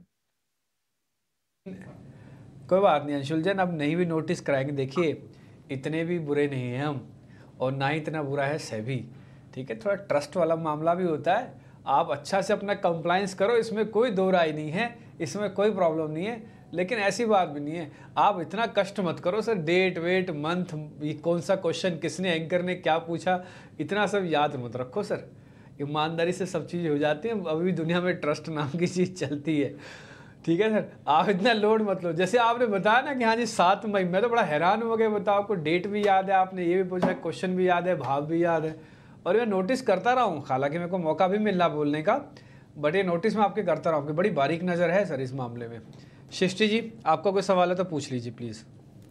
जी हाँ, कई सारे काउंटर्स हैं जहाँ पे एक ज़बरदस्त एक्शन देख रहे हैं, और इस बीच इन्फो एज यहाँ पे 8% की तेज़ी है। क्रॉम्पटन ग्रीव्स जिस पे हम चर्चा कर भी रहे थे, यहाँ पे 14% का उछाल हम आते हुए देख रहे हैं। पर कुछ फार्मा काउंटर्स में भी धीरे धीरे करके मोमेंटम बिल्डअप हो रहा है। आई गेस बायोकॉन नतीजों के बाद बहुत ज़्यादा चला नहीं है काउंटर, पर ग्लेनमार्क फार्मा यहाँ पे एक पॉजिटिव रिपोर्ट इनकी ज़रूर आई है। यूएस एफडीए से जो है इनको एक दवा की मंजूरी मिल चुकी है। संतोष, एक बार ग्लेनमार्क फार्मा पे राय देंगे, क्योंकि जितना भी हम देख रहे थे कि थोड़े फार्मा काउंटर्स ऊपरी स्तरों से रिबाउंड ज़रूर हो रहे थे, पर ग्लेनमार्क फार्मा अपने आप को 1000 के ऊपर होल्ड करने में कायम था। यहाँ से कोई और तेज़ी की उम्मीद करें इसमें? ये सस्ती ग्लेनमार्क फार्मा में अपने 50 डे मूविंग एवरेज से एक अच्छा बाउंस बैक देखने को मिल रहा है। तो एक 20 डे जो 1036 के आसपास है, वहां तक एक ट्रेड दिखता है। उसके ऊपर सस्टेन कर जाएगा तो फिर और तेजी बनेगी। तो लेवल अच्छा है, यहाँ से रिस्क रिवॉर्ड फेवरेबल नजर आता है। रिस्क रिवॉर्ड यहाँ से फेवरेबल है। ग्लेनमार्क फार्मा इन स्तरों पे भी आप बाय कर सकते हैं। पर BEML पिछले 5 से 6 दिनों में हमने ज़बरदस्त वॉल्यूम के साथ इस काउंटर में एक मूव आते हुए देखा। आज फिर से अपने पिछले हफ्ते के हाइस को ये क्रॉस करने की कोशिश करें। माफ़ कीजिएगा, शायद ट्यूसडे को इसमें एक अच्छा मूव देखा था हमने। 4000 के स्तर भी इसने छुए थे, और कहीं ना कहीं थोड़ा सा इंचअप ज़रूर हो रहा है। एक बार अंशुल चार्ट्स पे बताएंगे कि BEML क्या यहाँ पे भी अभी फ्रेश एंट्री के मौके हैं, या फिर थोड़ा सा ओवरबॉट लग रहा है और थोड़े करेक्शंस का इंतजार करना चाहिए? में लगभग करेक्शन पूरा खत्म हुआ था लास्ट वीक में, और करंट वीक में हम लास्ट वीक के मिड के ऊपर खुले थे, और अब 4 हफ्ते के ऊपर बेस ब्रेकआउट आ रहा है। तो स्टॉक में रिन्यूड अप ट्रेंड बना है, जिसका टारगेट स्विंग हाई 4137 बनता है। तो स्टॉक को करंट मार्केट प्राइस से बाई कर सकते हैं हम। प्रीवियस मंथ हाई पे भी कल सपोर्ट लिए, और आज फ्रेश अप मूव है, तो करंट मार्केट प्राइस से बाई करना चाहिए। प्रीवियस मंथ हाई 3680 के नीचे स्टॉप लॉस लगाना चाहिए, और जो टारगेट बनेगा स्विंग हाई 4137 का बनेगा।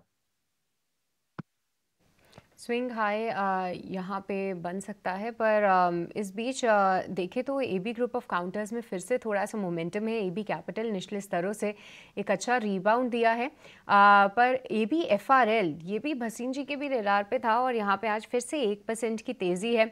एक बार संतोष यहाँ पे बताइए, क्योंकि 270 कहीं ना कहीं इसके लिए एक अच्छा रेजिस्टेंस अब बन चुका है। पर क्या स्टॉक आपको लगता है कि नियर टर्म में 270 और उसके ऊपर के भी लेवल्स दिखा सकता है? ये सस्ती AB कैपिटल और AB FRL दोनों का चार्ट स्ट्रक्चर अच्छा लग रहा है। AB कैपिटल हालांकि ज्यादा स्ट्रॉन्ग नजर आ रहा है। AB FRL में भी मुझे लगता है कि एक बाउंस बैक देखने को मिल सकता है टुवर्ड्स 275। सो अगर कोई ट्रेड लेना चाहता है तो आज का स्टॉप लॉस जो 263 का, उसका स्टॉप लॉस लगा के बाइंग कर सकता है। ठीक है, देखिए शुरुआती डाटा मैं आपको बता देता हूँ। मैं जो आपको ऑप्शंस का चेन से बता सकता हूँ वो मैं आपको क्लियर कर देता हूँ। इस समय सिचुएशन ये है बॉस, निफ्टी के अंदर इस समय यानी कि अभी तक का 9:45 तक का डाटा मैं बता रहा हूँ, 76 लोग करीब करीब नीचे की तरफ मार्केट को धकेल रहे हैं, और करीब 90 से ज़्यादा लोग हैं जो बाज़ार को ऊपर की तरफ धकेल रहे हैं। In spite of this 35 point अभी भी नीचे है, तो मेरे को लगता नहीं है कि निफ्टी ज़्यादा नीचे आएगा, क्योंकि ऊपर की तरफ धकेलने वाले लोगों की संख्या अभी भी ज़्यादा है। 9:45 यानी करीब आधा घंटा हो चुका है। अभी ऑप्शंस का ट्रेड भी लेते हैं, ठीक है। बैंक निफ्टी का मैं आपको बताता हूँ, इसमें थोड़ी कांटे की टक्कर चल रही है। 36 वर्सेस 36 है। 36 शेयर लोग नीचे लेके जाना चाहते हैं, 36 ही लोग इसको ऊपर लेकर जाना चाहते हैं। तो बैंक निफ्टी के अंदर भी कांटे की टक्कर चल रही है, बट हाँ निफ्टी की तरफ थोड़ा सा टिल्टेड है इन स्पाइट ऑफ दिस के अभी हम नीचे हैं, लेकिन डाटा अभी तक भी उतना भी ख़राब नहीं हुआ है। ठीक है, तो कोई पुल बैक आ जाए निफ्टी में मेरे को हैरानी नहीं होगी। मैंने आज निफ्टी इग्नोर मारा हुआ है, मेरे को पता है वो रेजिस्टेंस पार करेगा नहीं, सपोर्ट तोड़ेगा नहीं, आज वो चर्न करता रहेगा। एक्चुअली नज़र आपको बैंक निफ्टी पे रखनी चाहिए, वो आपको ज़्यादा क्लैरिटी देगा। ऑप्शंस का चैंपियन बताने के लिए रेलिगर ब्रोकिंग के रिसर्च हेड स्पेशल वीपी हमारे साथ अजीत मिश्रा जी जुड़ चुके हैं।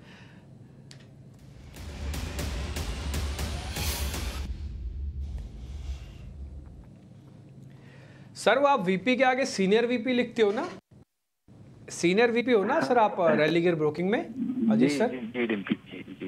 जी। ग्रेट। अच्छा एक्चुअली पता है क्या, कल मैं कहीं और देख रहा था तो आपके आगे ना वो SRVP लिखा था, तो मेरे को आर बहुत छोटे से लिखा दिखा नहीं, मेरे को लगा SVP क्या होता है, नया डेजिग्नेशन आया क्या मार्केट के अंदर? फिर मैंने देखा अरे नहीं छोटा सा आर भी लिखा हो, तो सीनियर वीपी हैं आप वहाँ पे। बहुत ही शानदार सर, आप अच्छे से रिसर्च टीम को अपनी मैनेज करते हैं, मैंने बहुत जगहों से सुना भी है। अच्छा सर बताइए कौन सा ऑप्शन है? शुक्रिया डिम्पी। देखिए जिस तरीके से मार्केट में आज थोड़ा सा हम देख रहे हैं हाई लेवल प्रॉफिट टेकिंग, मुझे लगता है कि जो सेक्टर स्पेसिफिक थीम स्पेसिफिक थोड़ा आपको रोटेशनल बाइंग दिखेगा। आज जैसे मुझे लग रहा है कि सीमेंट स्पेस में एक अच्छा ट्रैक्शन देखने को मिल रहा है। ग्रासिम जो कि एक ग्रेजुअल अप मूव में है, ऑफ लेट इसने एक रिट्रेसमेंट दिखाया था अपने रिकॉर्ड हाई बनाने के बाद short term moving average 20 EMA पे, वहां पे पिछले 5 दिनों को कंसोलिडेट करके आज एक काफी स्ट्रॉन्ग अप मूव देखने को मिल रहा है इसमें। तो मुझे लगता है कि अब दोबारा से तैयार है फॉर न्यू हाई। तो यहाँ पे आप ऑप्शंस के थ्रू 2400 वाली कॉल है आपकी मई मंथ की, वो करीब 58-59 के अराउंड ट्रेड करी, इसको आप लॉन्ग कर सकते हैं। और अपसाइड का मुझे लगता है पोटेंशियल इसमें करीब 88 का है 45 के स्टॉप लॉस के साथ। अच्छा सर आप पुट दिलवा रहे हो 2400 की पुट है ना सर आपके, तो 59 वाली 59 रुपीज़ में? नहीं कॉल डिप्पी कॉल। ठीक है, 88 का टारगेट कॉल है, वही मैं कह रहा हूँ। मैं कहा आप बोल तो कॉल रहे हो, सामने पुट छपा हुआ है, जरा इसको चेंज करो बॉस, कहीं गड़बड़ ना हो या किसी से कोई गलत ना लिख लिया जाए इसको। ये 2400 की स्ट्राइक की पुट की जगह कॉल लिखो। जो भी प्रोड्यूसर साहब है थोड़ा ध्यान रखे। सर आपने तो रेड सिग्नल को ग्रीन को रेड कर दिया, आगे पीछे तो और अलग बात है, ऐसे मत करो, खतरनाक है ये कॉल पुट का मामला। एक भी कॉल उल्टी सीधी फंस गई तो दिक्कत हो जाएगी। ठीक है, एक बार जरा ग्रासिम की जहाँ पे पुट लिखा वहाँ पे कॉल करो, उसको ठीक करके वापस लेके आओ। एक बार वापस से क्लियर करा देते हैं। जैन साहब का फ़ोन मत काटना, अजीत सर का भी। अजीत सर सुनते रहना, मैंने ठीक करवाया जरा। 2400 की कॉल है, 59 के रेट पे खरीदनी है, 88 का टारगेट है, 45 रुपये का स्टॉप लॉस है। और ग्रासिम की कॉल है 2400 की स्ट्राइक की। मुनाफा आएगा 13,000 रुपये, लॉस आएगा 6,000 रुपये का। तो रिस्क रिवॉर्ड 1:1 का है। अजीत सर ठीक है ना, यही स्ट्राइक यही भाव है ना, अब तो कोई दिक्कत नहीं? नहीं एकदम परफेक्ट है। ठीक है Ajit sir, thank you very much, बहुत शुक्रिया, थैंक यू वेरी मच समय देने के लिए। वही बोला मैं, कहा बोल तो सब कुछ तेज़ी के बारे में रहे हो, लेकिन सामने पुट लिखा है, ऐसा कैसे हो सकता है? ठीक है, गलती पकड़ेगी टाइमली, समझ में आ गया, सारी चीज़ आपके सामने ठीक है। एक स्टैंडर्ड डिस्क्लोजर भी है ऑप्शंस के अंदर, सावधानी से आप काम करें। प्रोड्यूसर है जिनका नाम है मोहम्मद लतीफ़, वो बहुत ही शानदार प्रोड्यूसर हो गए हैं। पहले वो जल्दी जल्दी ऑप्शंस फायर नहीं कर पाते थे, लेकिन आजकल बढ़िया ऑप्शंस आपको दिखाते हैं और जल्दी जल्दी डाटा फायर करते हैं, और जहाँ भी गलती होती है तुरंत पकड़ते हैं, उसको ठीक करते हैं। जैसे अभी उन्होंने पकड़ा, एक्चुअली मैंने नहीं पकड़ा, ये उन्होंने मेरे को कान में बताया कि अच्छा सर वो पुट की जगह कॉल कर ले। मेरे को लग रहा सर कॉल के बारे में बोल रहे हैं, तो उनकी तारीफ़ करना बनता है। इसलिए प्रोड्यूसर साहब बहुत बहुत शुक्रिया, thank you very much Mohammad Latif, आपने अच्छे से हमको नोटिस करवाया ये चीज़ें। खैर आगे बढ़ें, अब 2-4 मिनट और है उसका, फिर 10 बजे तो कम्युनिटी का सेगमेंट शुरू हो जाएगा। अंशुल जैन से समझ लेते हैं, हमने तो कुछ ढूंढ नहीं पा रहे हैं। अंशुल जैन आप ही बता दीजिए, आपने कुछ ढूंढा है मार्केट में? तो डिम्पी जी जाइडस लाइफ में फ्रेश लॉन्ग्स बिल्ड हो रहे हैं, लगभग 4% का ओपन इंटरेस्ट ऐड हुआ है ऑन द लॉन्ग साइड, और प्राइस चार्ट पे भी काफी स्ट्रांग है। कप एंड हैंडल पैटर्न है लगभग 32 दिन का, थोड़ा सा ब्रेकआउट से दूर है। प्रीवियस मंथ हाई के ऊपर ब्रेकआउट बनेगा 1032 के ऊपर, तो प्रीएम्प्टिव लेना है तो करंट मार्केट प्राइस से ले सकते हैं, लेकिन सजेस्टेड यही रहेगा कि ब्रेकआउट पे लीजिए। 1032 जैसे ही निकलता है इस स्टॉक में 1,000 रुपए का स्टॉप लॉस लगा के लेना चाहिए। 1,090 तक का टारगेट मिल सकता है। लगभग 32-33 दिन का cup and handle pattern breakout आ रहा है स्टॉक में। ठीक है, तो देखिए फार्मा काउंटर्स की बात हो ही रही थी, उस बीच अंशुल जैन ने एक स्टॉक निकाल भी लिया, जाइडस लाइफ। यहाँ पे आप नज़र रखिए, पर एक काउंटर है संतोष, उस पर आप नज़रिया दीजिए, NBCC, क्योंकि ये आज फिलहाल तो 2.5% की तेज़ी दिखा रहा है, पर कहीं ना कहीं ये स्टॉक 140 के लेवल्स को पार करने में आई थिंक 4 बार जो है नाकाम रहा है, पर क्या इस बार 140 का स्तर पार करके ऊपर निकल सकता है या नहीं? यस सृष्टि, ये स्टॉक रेडी है और जैसे 140-45 का एरिया क्रॉस करेगा आपको 175 की ओर रैली देखने को मिलेगी, तो व्यू बुलिश है। एक सिमेट्रिकल ट्रायंगल फॉर्मेशन बना रहा है, आप यहाँ पे भी खरीदारी कर सकते हैं 35 के स्टॉप लॉस से। ठीक है, ये आपके लिए सलाह, NBCC पर भी बाय की सलाह है। एक बार ज़रा AB कैपिटल लेकर आइए।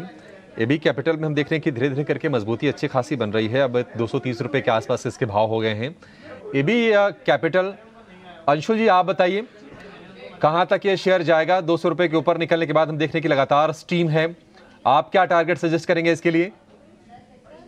देखिए अभिषेक जी, पिछले 20-22 दिन में इसमें ओपन इंटरेस्ट बहुत अच्छा ऐड हुआ है। लगभग 47 मिलियन से ओपन इंटरेस्ट बढ़ के 70 मिलियन हो चुका है। और 3 दिन की इनसाइड बार थी डेली चार्ट पे, जहां से ब्रेकआउट आ रहा है।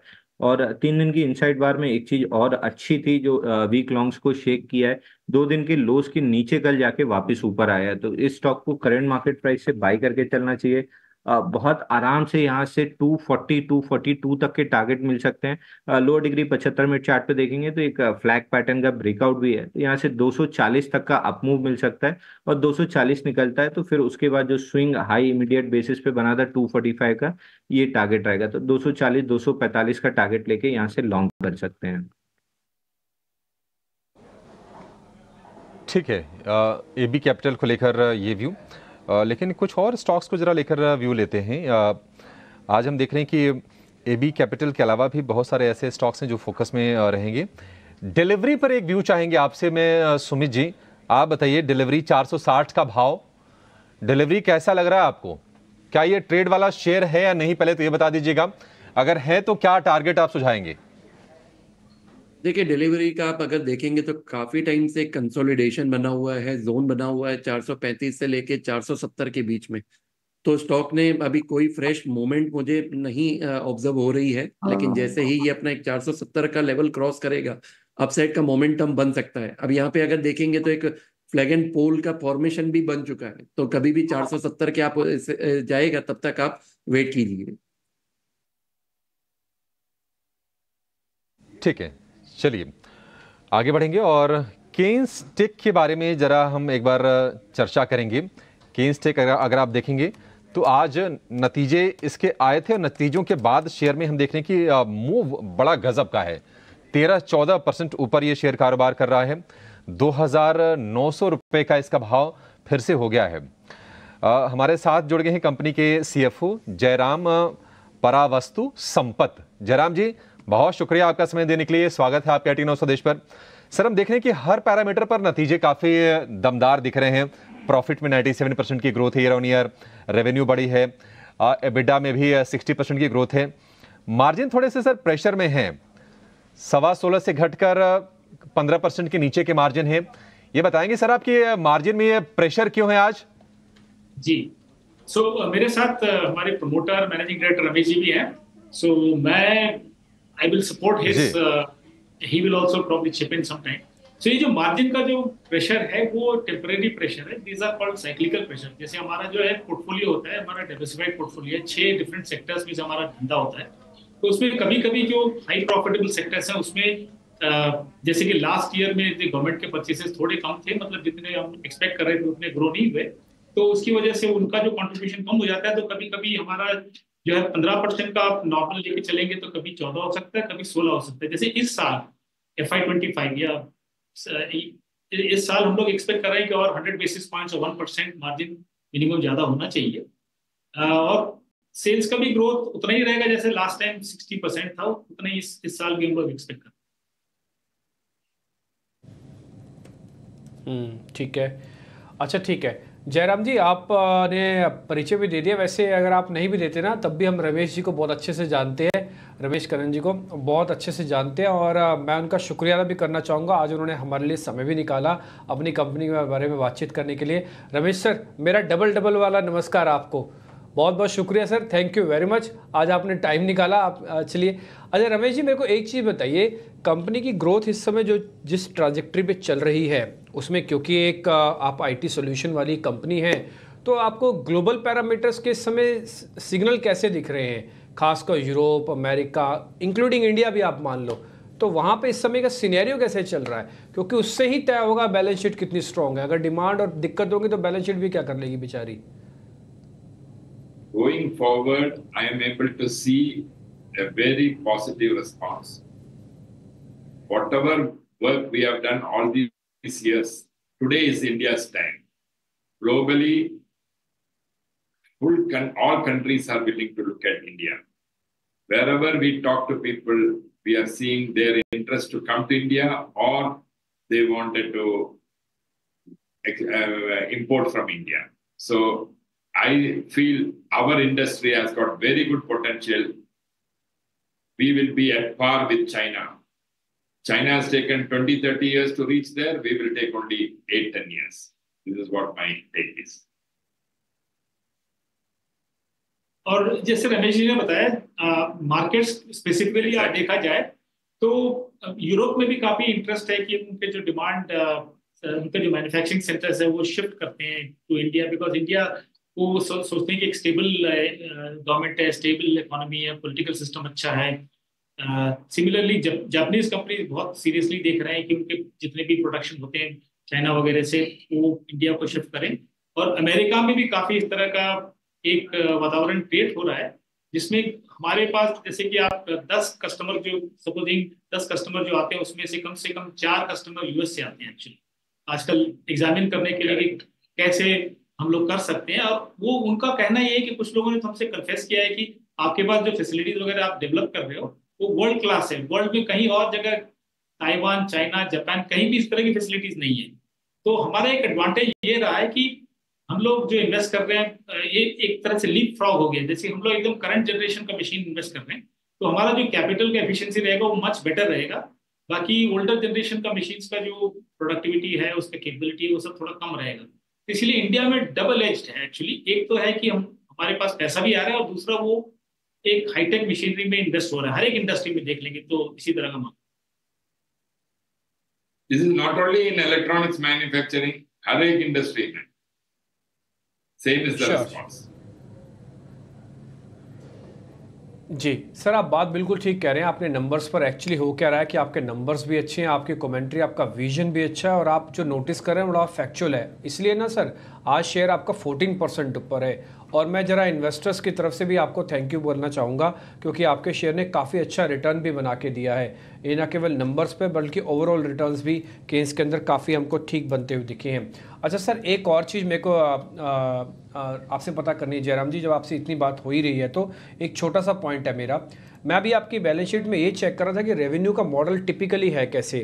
तो आपका मेजरली तो ऑटोमोटिव से आ रहा है, मोर देन 30%, ठीक है। दूसरा आपका इंडस्ट्री ईवी से आ रहा है, जो कि करीब 44% आ रहा है, मेजोरिटी यहाँ से है। यानी कि ईवी और ऑटोमोटिव इंडस्ट्रीज का मोर देन 60% है स्टेक। यही लीडरशिप रहेगा सर इसमें? आप डिफेंस में हो, रेलवे में हो, मेडिकल्स में हो, यहाँ पे कितनी ग्रोथ आएगी? कह रहा था कि पिछले साल थोड़ा गवर्नमेंट के परचेसेस भी थोड़े डिप्रेस थे, क्योंकि वो प्री इलेक्शन ईयर है, तो government probably focus not on doing big orders and so on. तो उसकी वजह से अभी जब नया गवर्नमेंट फॉर्म होगा जून में, उसके बाद सेकेंड क्वार्टर से आपको जो है, जो रेलवे सिग्नलिंग का बिजनेस हुआ, एरोस्पेस डिफेंस का बिजनेस हुआ, आईटी आईओटी का बिजनेस हुआ, वो सब काफी तेजी पकड़ेगा। और ये एक तरह से कश्मकश रहेगी कि ऑटोमोटिव, इंडस्ट्रियल, ईवी 60%, 70% और बाकी सब 40%। एंड आई थिंक ये बैलेंस बना रहेगा। डिफरेंस ये रहेगा कि बाकी सेक्टर्स में प्रॉफिटेबिलिटी अच्छी है, हमारा सेलियंस भी अच्छा है। जैसे उन सेक्टर्स में हम लोग लीडिंग मैन्युफैक्चरर्स हैं, उसमें ज्यादा कंपटीशन भी नहीं है। तो अगले 4-5 साल में आप देखेंगे कि ये जो बैलेंस बना रहेगा, और ये जो प्रॉफिटेबिलिटी का जो फियर रहता है कि कम होगा, वॉल्यूम के साथ, वो वाला फियर शायद हम लोग ओवरकम कर जाएंगे इस साल ही। इसलिए FY25 में रमेश जी ये कह रहे हैं कि 60% ग्रोथ तो निश्चित है रेवेन्यू में, और इंटरनल टारगेट तो ज्यादा है, लेकिन कम से कम हमारा जो एबिटा का जो टारगेट है वो कम से कम 100 बेसिस पॉइंट ज्यादा होना चाहिए इस साल। तो उसके हिसाब से देखा जाए तो अगले साल फिर उतना ही इसी तरह से चलेगा। तो अगले 4 साल के लिए आप देखेंगे तो ये बिजनेस मॉडल कंटिन्यू होगा with the balance between the portfolio. 60% will be industrial, EV and automotive, 40% जो है बाकी aerospace, defence, railways, high performance computing, IT IoT वगैरह और मेडिकल। वहाँ भी हमारे पास काफी बड़े क्लाइंट्स आ चुके हैं, एंड तो इसीलिए ये हमारे लिए एक तो रिजल्ट अच्छा रहा, और दूसरी चीज है कि पिछले 4-5 महीनों में काफी क्लाइंट्स का फुटफॉल भी ज्यादा इंप्रूव हुआ है। हमारे चामराजनगर फैसिलिटी भी ऑलमोस्ट बनकर तैयार हो गई है। तो ये सब देख के ऐसा लगता है कि we are in for some exciting times going forward. ठीक है, परफेक्ट सर, एक्साइटिंग टाइम चल रहा है और एक्साइटेड आपके निवेशक भी हैं। आज 14% की ज़बरदस्त तेज़ी हम शेयर में देख रहे हैं। ख़ास तौर से अगर हम आपके सेगमेंट्स की बात कर लें तो उसमें ये जो इंडस्ट्रियल और EV वाला जो खेमा है वहाँ पर बहुत अच्छी ग्रोथ है, एरोस्पेस में अच्छी ग्रोथ है, और उम्मीद करेंगे कि बाकी भी आपके जो वर्टिकल्स हैं वहाँ पर आप हेल्दी ग्रोथ आगे करें। हमारी शुभकामनाएं आपके साथ हैं। जयराम जी और रमेश जी, आप दोनों का बहुत शुक्रिया आज समय देने के लिए और हमारे साथ नतीजों पर बातचीत करने के लिए, जुड़ने के लिए। Thank you so much sir, आप दोनों का।